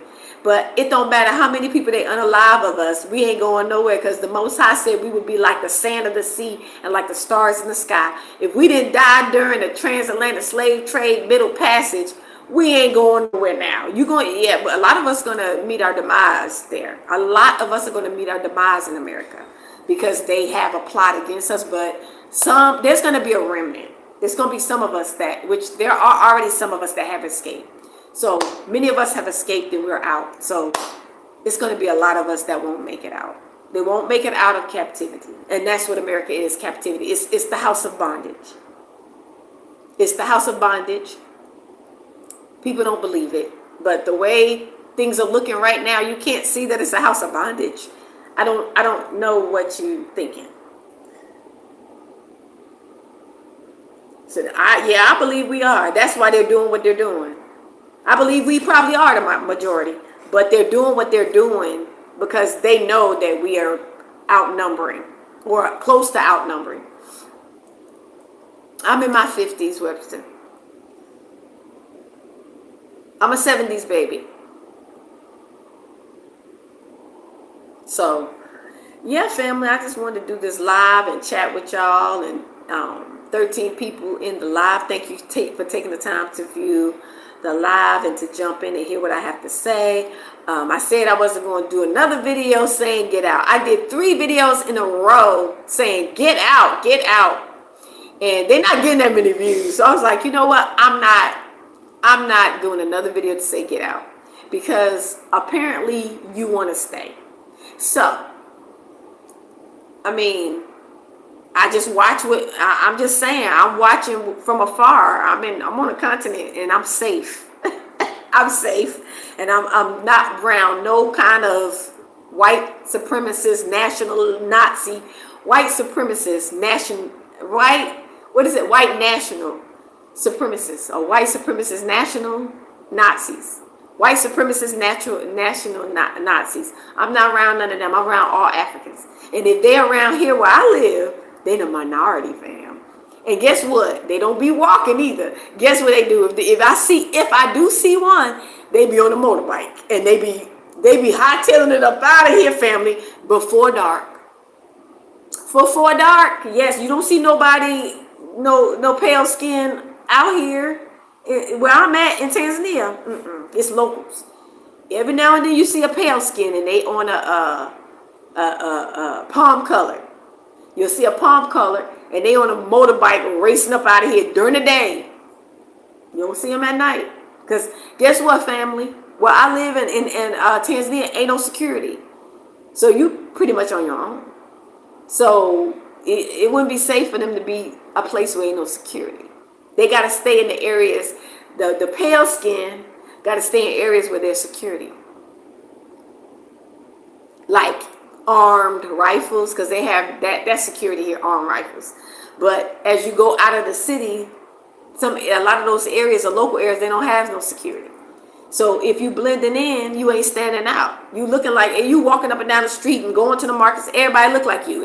You ain't standing out. But if your skin is even paler than this, if your skin is pale, then you're going to stand out. You might be a target to get robbed. You might be a target to get burglared. They're not going to, that's one thing about Tanzania. They're not going to hurt you or nothing. They're going to take your stuff, though. They're going to take everything you got. Your phone, your computer, your camera, everything. Your jewelry. Yeah, they're going to take your stuff. So, yeah. You did tell me, Chanel. I remember you told me. I told you, sis, in those videos, a lot of us is trying to get out and the rest of us stiff-necked. Yeah, that's true. You did say that. We're going to be fun. Webster, I don't talk on the phone to people. I like it. Look, you talk good. So, Webster, I don't talk to people on the phone, but we can email. Email me. We can email because I don't get into the phone calls or the WhatsApp phone calls, but I do email though. I try to keep it strictly, for my safety and security, because I gotta be my own private security, because ops and agents be sent to, and I gotta screen and I gotta listen to what folks saying. I might have to do some blocking and all that. Yeah, I do, because my safety and security over here is still, because they can come over here too. America is good for sending people to other people's country, especially when you speaking out and you're encouraging people to come out and hurt my people, and you're standing against that regime. They good for that. Oh, Webster. I gotta watch my security. Yeah, I gotta be on point. I do feel safe, but I still got to use wisdom, because it's the ones that be trying to pretend that they down with you. All skin folk ain't kin folk. We know that. Especially when you waking your people up and you trying to tell your people come out, and you trying to tell your people to come back to the motherland. Don't nobody want us to come together with our continental brothers and sisters, not the Europeans, and especially not America. That's their fear of us waking up, coming together with our brothers and sisters on the continent. They don't want that. So I got to be on point with my security. That's why I don't show where I live. I don't show my projects I'm doing. I don't show certain things, and I don't say certain things like I used to. I learned being here 5 years that you got to keep up your security even here, because people can get paid to do anything. People need money, and people can pay people to do anything. So you got to have your security on point, fam. Got to have your security. And you really got to have your security in the States. But you still need to be security conscious on the continent as well. Because the way you speak, the truth you speak, especially if you're trying to help your people. Yes, Webster. Yes. That's why I walk alone, Webster. I've learned that even being here in Africa, that people that I thought was from the West was with me, was good with me, they low-key haters. Low-key haters. Smile in your face, and they hate your guts. They just want to be around you, excuse me, because of your connections, because what you're doing. You've been out here, like I've been out here 5 years. I'm seeming like I'm halfway happy. I'm trying to seem like I got something that I got going on. They want to know your business. They want to know who you running with and where you living at. Yeah, I done learned that. Fake friends. So I like it that I move by myself a lot. I do a lot of things by myself, solo, because you can't trust people in America and here. You just can't trust everybody. So you can help, like I try to help from afar, but I try not to jeopardize my own personal security, like where I live, where I go to shop, different things that's personal that you have to keep for your safety. You got to do that, especially as a woman. You got to do that. So even these fake friends, some of these women be pretending that they like you like that. I've learned that these fake women smile up in your face, but they be low-key jealous, mean mugging and jealous behind your back because of your confidence, because your YouTube channel, because of your following, because I got 8,000 subscribers, because I got a group on, like they be low-key hating. I'm seeing that even of our own people I'm trying to help, people that I have helped. So now I got to be more, I got to keep my distance. I still want to help. That has not stopped me from wanting to help people, but I got to be distant with people. I got to keep my security situation going. Thank you, Chanel. Thank you so much. So like I say, for instance, we got 18 people watching. It ain't 18 people commenting in here, fam. You see people watching. They low-key spying. They low-key watching to see what you talking about, what you got going on.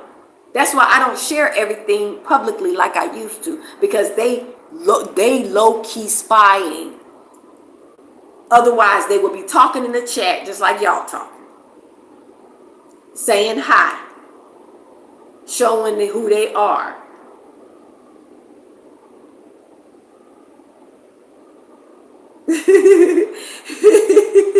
Maybe Webster, but they can say hello.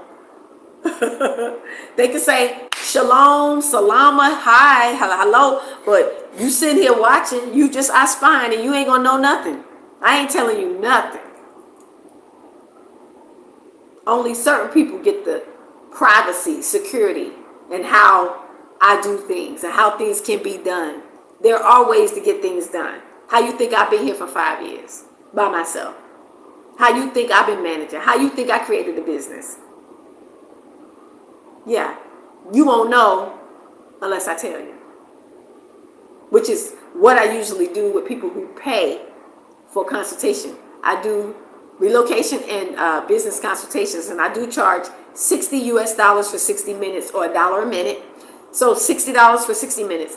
But I share a lot of information that I don't share online, because y'all know, due to privacy, security, safety, and things that we as Black people or Afro-descendants need to know, who live outside of the continent, who want to live on the continent. There are certain things that we need to know of how to move and what to do, what not to do for our safety and security, even living outside of the country. We still have to have a system set up of security. But I won't tell everything online because we got to do that. We can't let the enemies, frenemies, and foes know everything about our plans and what we want to do. We can't tell it all. Shebrew Natural, shalom, sis. Can't wait to meet you too. You know, if you come into TZ, we got to have coffee or tea. We got to chat. Yes, Chanel, they always low-key watching and listening. Always. And the whole time I've been here 5 years, it's like I'm finding out people that I thought was true blue was not true blue. They faking. Smiling in your face. But they backstabbers and they haters. Yes, Shebrew. Shebrew Natural, yes. Email me at diasporaconnect0@gmail.com so we can, excuse me, my voice, we'll connect. I used to tell people where I meet people at. I used to show people where I go and meet people. I don't do that no more. I did that my first 2 years, 3 years here. My first 3 years here, I was doing that, and then I started noticing a pattern of stuff of, you know, people that's not okay, you know, that's like my enemies basically. And I hate to say it because they people from where we from. They people from the West who I've helped. I've helped people so much, but these women, they get to being jealous, and I'm old enough to be their mama. I'm a 70s baby. You 20, you 30. It ain't no competition. I'm like almost old enough to be your mama. Like, come on now. Stop the madness. It's madness.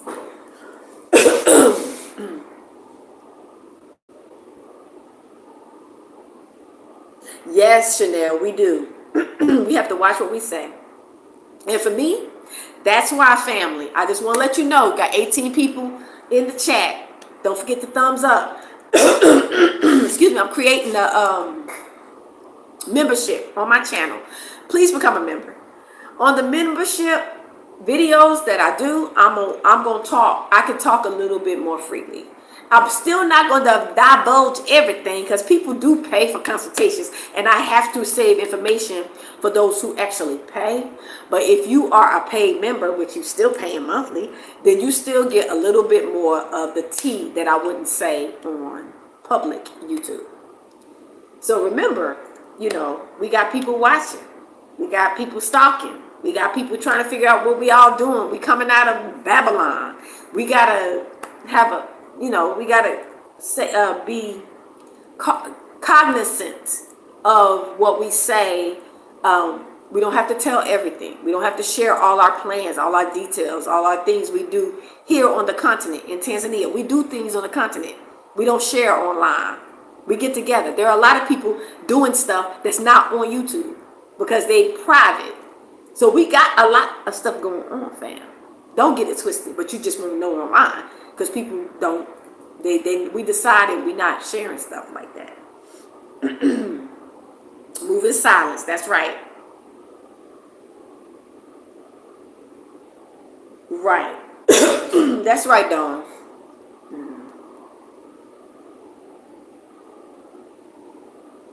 Yes, Webster. Yes, don't forget about your sister when you get the big dollars. Don't forget to bless your sister.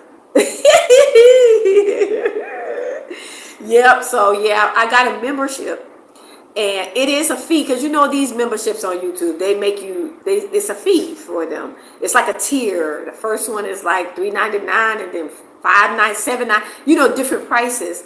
But I wanted to start it because I want to show content that I have private content that I would love to share, but I'll be like, I don't want nobody to know this. I don't want nobody to know that, right? But if I have a membership, it's private, so I feel a little bit more comfortable with sharing some stuff with the people, the membership people who pay. Like when I'm doing my project, my land and building project, I will show them inside. I won't show them how to get there, but I will show them more details inside. I will feel more comfortable showing inside of what I'm doing and stuff to only members. It'll be exclusive because I'm not sharing it publicly. I'm not sharing my project publicly. Just know I'm doing something. I'm not doing that, and I'm not definitely sharing where it's gonna be at. Yeah, I'm not sharing that. But believe me, I'm doing something. But the public won't know. If you pay for a membership, you will. And if you in that Facebook group on Facebook, I'm still not sharing as much because that's anybody can be in there because it's a pretty big group. Right now it's 536 people in that group. So, but I'll share a little bit more than I would share on a public platform. Both information that I'm sharing, a little bit more detail about plans and what we're doing and what, anything like that is going to be in private groups. Like my membership, like on Facebook, Beyond the Rivers of Kush, that's the group that's on Facebook that we're, grouping together. And it's not only for Africa. Again, it's for people in the States who need to have a group to where if they get into a situation or if they find out something urgent and they want to get a message across to black people in America, oh, we found out that they ambushing people at highway so-and-so in Georgia. You could put that in the group and then the word will spread. Oh, somewhere in New York, they doing blah, blah, blah on this street. Get the word out. You can do that in that group. So that's what the group is for, to share warnings. Be careful for this. Or if people decide they want to travel to the continent and they're like, okay, I don't have a whole lot of savings. I got savings, but I don't have a whole lot. I would like to share. I would like to work with other people if I'm a single person. I would like to maybe meet and another lady or some other ladies get see if we can find a compound, because sometimes you can find a compound, right, and it'll be a house but it'll have a helper house, but the price will just be a good price where a lot of people can stay there. It'll be like basically two houses but you're paying for one, and it's in a compound. So people can group together and be like, we can get a compound together with a house and like more than one house. So it's not like you have to live with that person, but each person can share the rent for that place and then have their own space. So stuff like that is possible if people don't have a lot and they want to try to come out and try to make things work outside. It's good to group with people to work together, to live together. And if you do that, y'all can eat together. So to save money, y'all can cook big dinners and eat together. That's how it's gonna have to get back to, family. We're gonna have to share with each other. We're gonna have to cook a big pot of beans and rice, greens. Here food is cheap. Beans, rice, greens, fruit, vegetables, all that's real cheap here. Big pot of ugali or rice or whatever, and eat together to save money.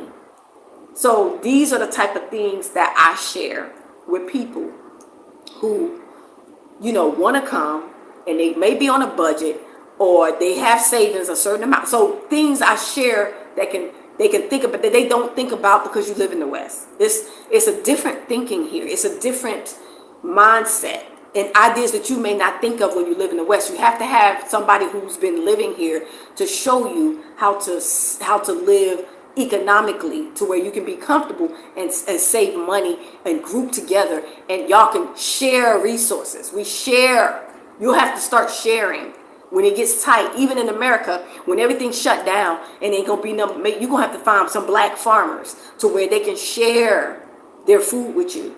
Y'all got to share stuff, because it may get to that point where black people can only you can't go to this restaurant, you can't go here because you're black. The segregation can cut a lot of black people off from going to places and doing things they're used to doing. So they're going to have to group with each other to survive, basically. And then they're just like the whites did before. They're going to come for you in your stuff. The farms that the black people got, the stores that the black people got, the restaurants, they're going to come for you to burn it down. That's what they do. These people ain't changed, fam. They the same, just like their ancestors. It's the same blood running in their DNA. It's the same blood running through their veins like ours. Our ancestors' blood is the same running through our veins. They got the same blood just like their ancestors, who was wicked, even dark and demonic, eating flesh and drinking blood and taking souvenirs of our ear and organs and our hair. They are the same people. They're going to do the same thing. When we segregated, and black people can't do this. We're going to only have to be with each other, and they going to come when we get all our farms together, all our restaurants together, all our dentist offices, doctor's offices, schools. They're going to come to burn it down just like before. It's going to happen. The same thing is going to happen again. These people are not going to change. They don't never change. You got to leave. You got to leave, and you got to create a new life for yourself outside of America. Africa is the perfect place. It's a bunch of land. You ain't got to be living around nobody. You can have open space, and you can live peacefully. You grow your own food. We can share. If you money tight, bank gets frozen. Something happened to your phone. We are here with each other. We feed each other. We take care. I got your phone get messed up. I got a phone. You use my phone. I got 2 phones. You use mine. Like, that's how it's going to have to be. That's how it's going to have to be, family. So we're preparing for that right now over here. Believe me, family, we're preparing for that. We already see the writing on the wall. Our people going to be running out of America. Running. And so we got to be here to catch them. Period, point blank. When I say catch them, meaning financially. Meaning roof. If I got a roof, our people got a roof if they over here. If I got a bed to sleep in, or if I got food to eat, we all are eating. So I may not have the physical money to give you in your hand, but you might have to sleep on my mattress. I got extra mattresses just in case of emergency. Somebody might have to sleep on the mattress just until they get their stuff together, their apartment or their place. I mean, you don't know. We got to be here for each other. That's just the bottom line. We take care of each other. Our people is our responsibility. In America and outside. We ain't got no friends. We got to take care of each other. We got a lot of the continental Africans, they know who we are, and they waking up to see the writing on the wall for what's going on in America too. So a lot of them are willing to, they see what's going on too. They willing to help with, as far as like helping us to translate for us or take us to get good deals. Like we helping each other. So ain't nobody else gonna help us like this, family. The Chinamen ain't gonna do you like that. Those other white people in those other countries that you run into, they're not gonna do you like that. These where people going? Greenland and Iceland and all these different Slavic places and Russia and Germany, all that. These people ain't gonna do you black people like that. They're not gonna do you like that. Only the Africans gonna do you like that. And these the ones that you raging on. These the ones you got a problem with. The Africans in the Caribbean, we the same people. If you go to the Caribbean, you come to the continent somewhere, and in Brazil where people look like you, they're gonna help you. They're gonna feed you because they do each other like that. But these other nations outside of us, Afro-descendant, they're not gonna do you like that. If you get in a situation, they're not gonna help you like that. So choose wisely where you go. Just leave before you get stuck, because of course it's gonna get to a point where they close the borders in America and you ain't gonna be able to get out. And ISIS, I hate to say that name because I don't want my stuff to be. Anyway, the white mobs, that's what I call them. The white mobs, they coming for you. So it was just an excuse. The migrants was an excuse. They are white mobs just like they was in the past, in the 50s and 40s and 30s. The same type of people, same spirit, same DNA. They're white mobs, and they want black blood. They want to see you hanging from a tree. They want to see you burning. They want to see it. They want your organs. Family, come out of there, please. Let me see the messages. I mean the chat. Oh, I'm missing them. Wow, I'm missing people just commenting. Okay, let me go up. Let me see what I missed. Move in silence. This is true, sis. Okay. Okay, that's right, sis. Okay.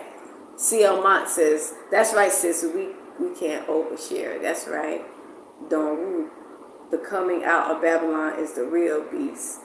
Yeah, that's right, Don. Chanel said, like Louis Farrakhan said, wherever we whenever we want to get together, they think we're conspiring against them. That's right, Chanel. You are right about that. That's right. That's why they always in our business. That's right.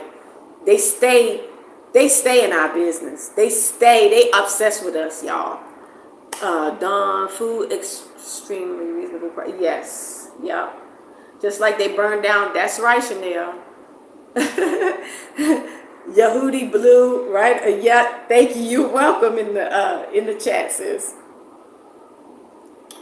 I never forget you. You are a brave and tell. Oh, Webster, thank you so much. Jess, Uba, don't come without a plan. That's true. Just Uba. Yup, you do need a plan. I always say that. Have a plan. Have your savings. If you start streams of income before you come, have a plan. Have a plan. We can catch you if you fall, if you come up, like for instance me. When I came over, I had an idea. I had savings, but I had an idea, but my plan was not. It didn't work out the way I had it. It didn't work out like I thought I was gonna work for me. But I had an idea, but then I had to revamp. I had to change gears, and then I got burglared, and my phone was stolen and my computer. This is the time I'm saying this can happen to anybody who even come over here with a plan. I had to get help. I had one girlfriend bought me a phone. I had one brother gave me a phone, and I was able to help get back on my feet. So these are the type of things I'm saying. So even when you come with a plan, you're outside of your home country. Things are not going to be as easy to replace stuff when stuff get broken, stuff gets stolen, or monkey rich get thrown, your bank account get frozen. These are the type of things where I say we need to help each other. Because you might come over here with a plan and with money, but anything can happen when you outside. So we still need to be there for each other. But you're right, Jazz Uba. Don't come without a plan. You need to have a plan. Webster Stewart, be safe, stay, and you are blessed. Thank you so much. Yes, Jazz Uba, exactly right. So I'll never say leave the country without a plan. You need to have an idea. You need to have done some research and have an idea of, connecting with somebody in that country. Even if you're not coming to Tanzania and you're going to another African country, have an idea of where you want to go and what you want to do. Connect with the people, the diaspora that's there. And so I'm sharing that we have had to help each other. Like when I got burglar, I had a plan. Everything was already set up, but in the process of me working my stuff, I got robbed. So that left me in a bad situation, and it could have turned out bad, but I had help. That's the thing. We have to be here to help each other. We don't have nobody else. There have been people who bank got shut, what you call it, where they blocked the card or something like that, where they didn't have any money. So we had to chip in and help people until they got the information to get to the bank, to to get the call through, to get stuff fixed. This is the type of stuff I'm saying, that when you do come here, anything can happen. But if you're in a group and with people, then you have help. Some people financially have help to be able to put you up somewhere, to be able to give you a ticket to go somewhere. Like, people got money like that, but they don't know if you're not in touch. So basically you need to group with people, and you need to connect with wherever you decide to go. But you do need to come out. And sometimes it is a walk of faith. You may only have savings. If savings is enough for you to get out, to figure out what you want to do and where you want to go. Yeah, it's good if you have streams of income, but if you connect with people and you got savings, they can teach you how to save your money. Hey, if you got savings, for example, and you come somewhere, whichever country you decide to go to, there might be somebody with an extra room. They paying the rent. They don't need no help. And they may say, you can stay with me until you get your plan together of how you want to earn your online money. You want to create a company, or I got a company doing this. You can work with me and my company, and then you can try to, it's ways that you can work together and help each other. So many different ways that I've seen just living here in Tanzania. So it's not always what we think is, you think you can make it. It's hard to really make a plan when you've never been here. If you've been here, you know how things operate, but the plan that you think you might make for America, it's not going to work here a lot of time. So your plan might fall through anyway. Not that you shouldn't have a plan, but Don't put all your egg. Don't think that because you have a plan that it's going to work here, because this is a totally different environment when it comes to doing business and how things flow and work. So, yeah, just make sure you have savings. Make sure you have a connection with someone here, and you have an idea of what you need to do. But you still need to go. You still need to leave America. Whether you come here, I mean, it might be cheaper for you to go place closer, like Mexico or Canada. But for me, my heart is Africa, because I feel like if you go to those other countries and those people, they get in a situation with the government or things get tight for them, the first people that they're going to rage on is you, as the African, as the black person. When you go to Mexico, they coming for the Mzungus right now. They go into Mexico, they going for the white people. But who is to say that they won't start looking at you after they go for them? Like, you don't know, because you don't look like them. The same thing with Canada. You go over there, if things get tight with them, who they gonna go for? They always go for the African people. Even in China, all these Asian countries, when things go bad and diseases start getting crazy and plagues, they always want to go for the little bit of Africans that are there. So you want to go. I think you should go to a place where people look like you. People black. You African, you black. They look like you.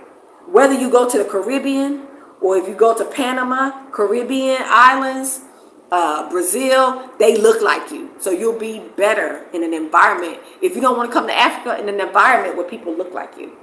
Because you don't want it to be like I done relocated and came to another white establishment or another country, a European country, and then they start doing the same thing America's doing, raging on you. Because a lot of the European countries are doing the same thing America's doing to minorities and to immigrants and stuff like that.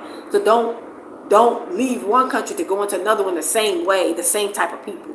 You got to make sure that you go somewhere where you blend in and you look like everybody. Right.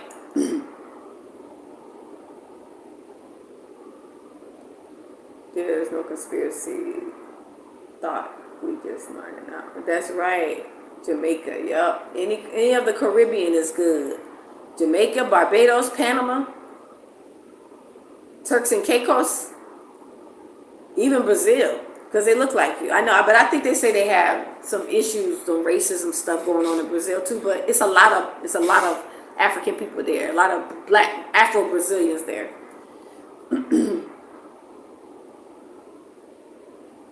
Yes.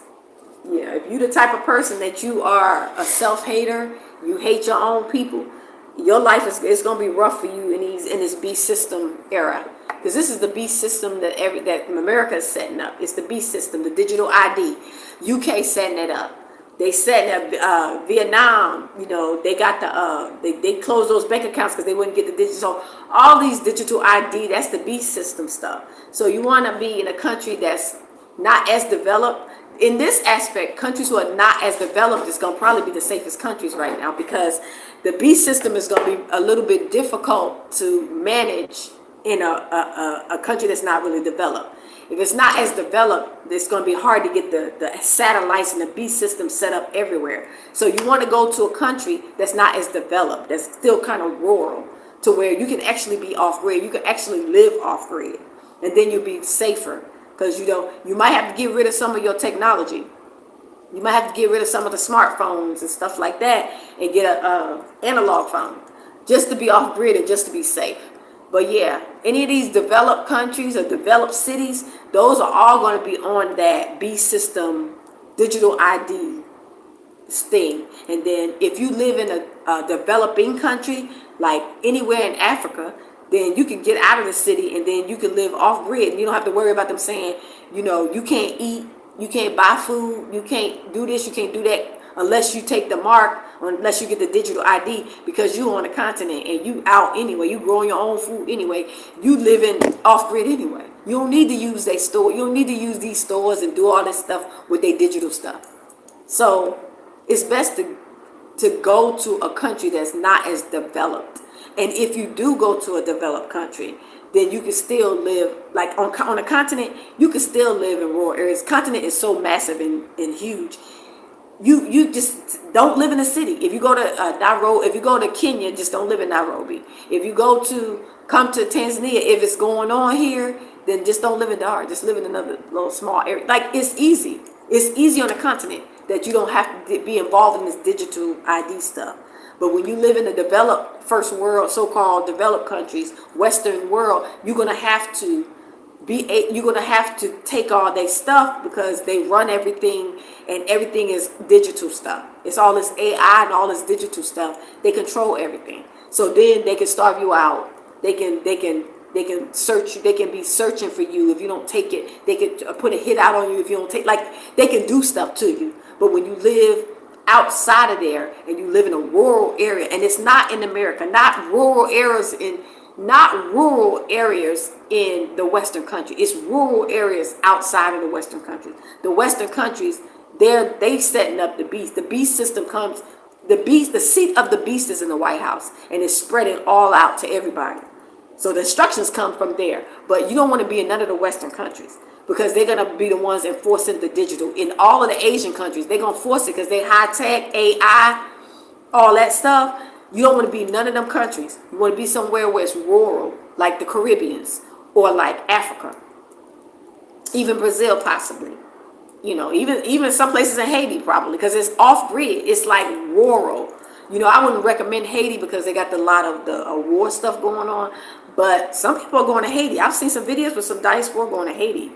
So, but they off grid. They ain't got to worry about no digital stuff. You want to go somewhere where you have to, in the next, even as it's developing, you can move away from that. You don't have to be involved in no kind of digital stuff, no kind of AI stuff. Nobody telling you can't eat unless you get a mark. You don't want to live nowhere developed like that. You're going to have to live in an undeveloped or developing place to where you can be out of the city. Just get out of the city, and it's no big deal. I don't even live in the city. I live in a rural area outside the city. So nobody should be trying to be in no city anyway. You don't have to worry about them controlling you going to the grocery. Locals don't even go to them stores. The stores on the continent, only the foreigners usually be going to these Western stores anyway. Locals, they got their own little shops. They sell their own food. They don't even have to be impacted by this digital stuff, because they got their own life. They live off grid, and they survive. They don't have all these smartphones. They don't be having all these computers and all this stuff. Some of them just got an analog phone, and they live just fine. I see them every day. They got their fresh fruit, their fresh vegetables. They got their little stores. They got everything they need, and they living happy. They having children, and they multiplying. We can live the same way. We don't have to be involved in this digital ID stuff and this AI stuff. We don't. They got you thinking you do, you don't. But if you stay in America, and if you stay in the Western countries, they're going to force you. And if you don't do it, then they're going to try to unalive you. I'm sorry. That's how it's going to end up.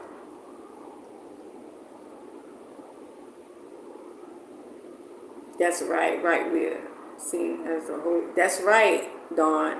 We are seen as the whole world's problem. That's right. I want to be around no one that don't want to be around me. Then there's people that want to be around me, and I don't want around me. You gotta be living it. I know that's right, Webster Stewart. I know that's right. So, yeah, it's possible for you to come out of her, my people, America, and live a happy, peaceful life of freedom and safety. It's not going to be easy. It's a struggle at times. I ain't gonna lie. Financially, it's a struggle because you're outside, but it's possible. You may have a few issues with language barriers, cultural things, but it's nothing compared to what you're experiencing. What our people are experiencing in America with the hangings, and with the hangings and getting away with it. That's the worst part. It's like they're literally getting away with it. They're literally getting away with saying that it's unaliveness, that we unalive ourselves. They're literally getting away with this, and I just can't take it. I can't take it. It's disgusting, and I'm just praying that the Most High will smash that place, that He will smash it with His right hand, just smash it. And people don't like when I say that, because they're like, that's our home. But that ain't my home. The way they're doing my people, I want it smashed. I'm praying that He smashed it. And I'm not worried about because, oh, you make US dollars, this and that. The Most High been taking care of us from birth. You not think that we come out, he's not going to provide for us? He will. That's why that's why you got to live off grid. You live off grid, you grow your own fruit and vegetables, you have your own land, you don't need that stuff that they got. You be good. You got a business, you make your own money, local money, this and that. You already got land, you got your own food, you can survive whether anything happened to that place or not. You're not dependent on them for nothing. It's going to have to get to that point where you're not dependent on America for nothing. You have to depend on the Most High, your creator. America's not your God. For some people it is, but your maker is the one who provides for you. He's just the one that's going to sustain you. But you got to trust him. And you got to take that first step. Yep. That's right, Chanel. We are. One people at the end of the day. Everybody sees the same. Like I said in the video, I did a video. I said, black was created by white. We are African. They called us black. They called us black because we live. They call you black when you live around other people. When you live around other nations, that's when you call black. But when you live around people who look like you, here on the continent, don't nobody call me black. Here on the continent, everybody think I'm an African. So you only call black when you live with white people or Asian people, people who are different nations. They call you black because you're darker than them. But when you live around in the Caribbean or in Brazil or wherever where it's a lot of black people, and ain't nobody calling you black. So black was created because of white. They white. They call themselves white. They call us black. So we African now. We African.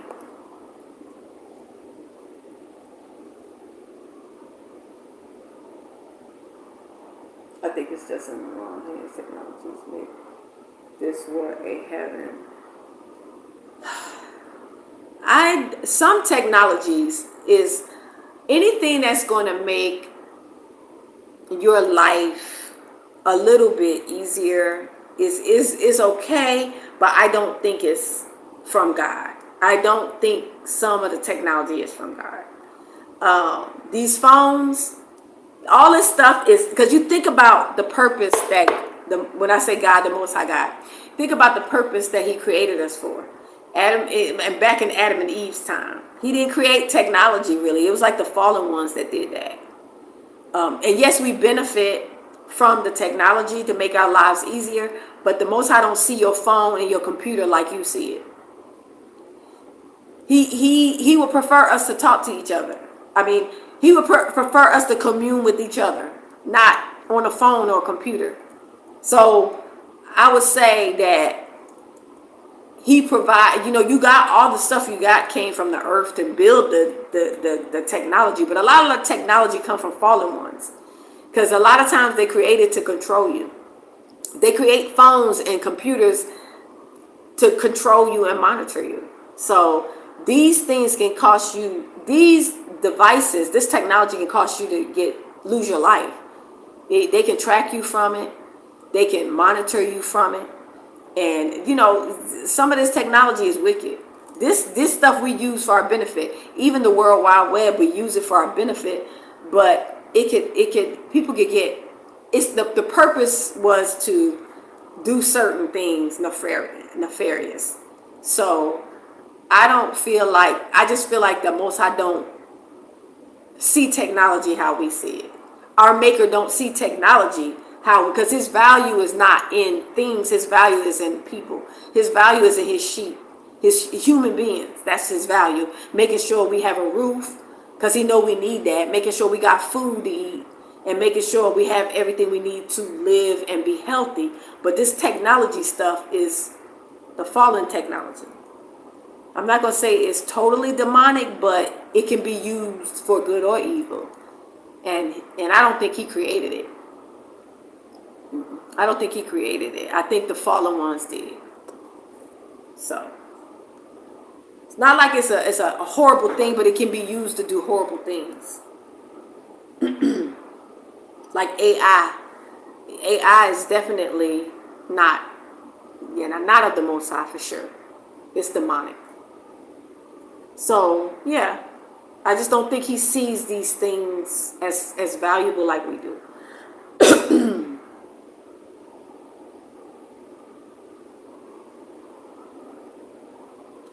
Yep, that's true. It does make, but it makes life easier to a point because a lot of these technologies the continental Africans don't have.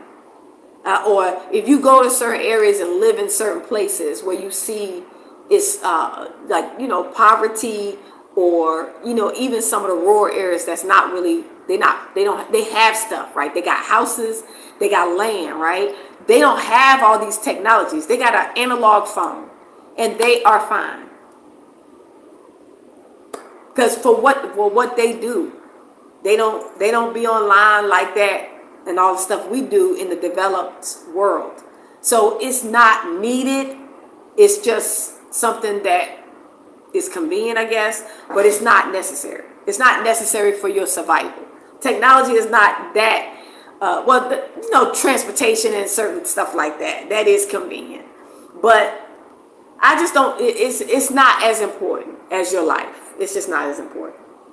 You start to see that when you come out of that place and you don't have all those conveniences as much. You see you can still function without them. You see you can still be happy and have a good relationship and a good life without all this development and all these technologies.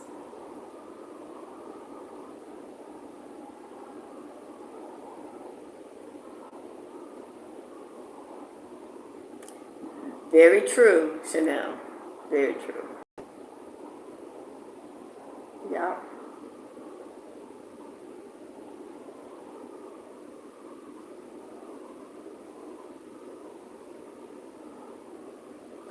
Technologies are make things convenient. It's convenience that we like, but yeah, I don't think Most High is involved in that. To be honest, I think He just want us to have the basic like we always had, just a roof, food, healthy food. That's why on the continent here, we can be closer to the Most High than when you're in a developed country, because you get distracted with technologies. In these developed countries, they're a distraction because they're so convenient. You get lazy. You everything is computerized and all that stuff. And it also pushes you away from the Most High, because then you become like an idol worshiper. You worship your devices. You can't live without your phone. You can't live without your computer. But the Most High didn't create you with a computer and a phone. And when I was growing up, we didn't even have a phone, and we survived.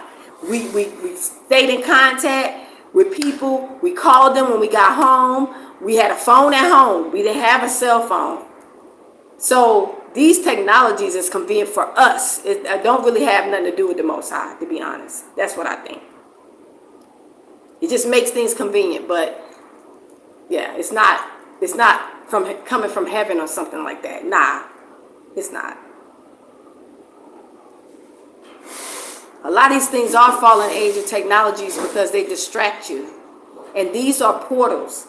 This phone, this computer, these are portals where you can open yourself up to spirits coming through them.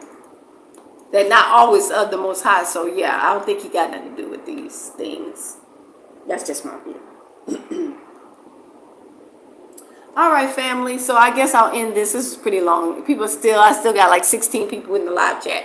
I'm going to go ahead and end this because right now it's not that late. It's 9:55 here. Usually I'd be up to like 1, 2, 3 o'clock in the morning on my live. But anyway, I'm going to end this. Thank you so much for taking the time to hear what I had to say.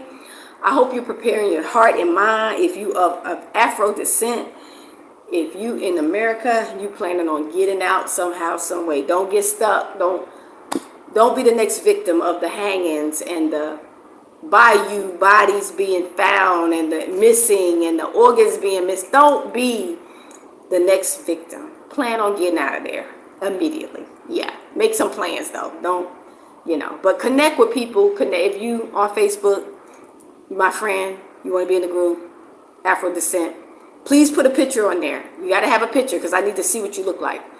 Yeah, so anyway, I'm going to end this live. Thank you so much for tuning in. I'll do another video or live in the next couple of days. So I'm going to say shalom, salama, And I will see you guys in the next video or the next live.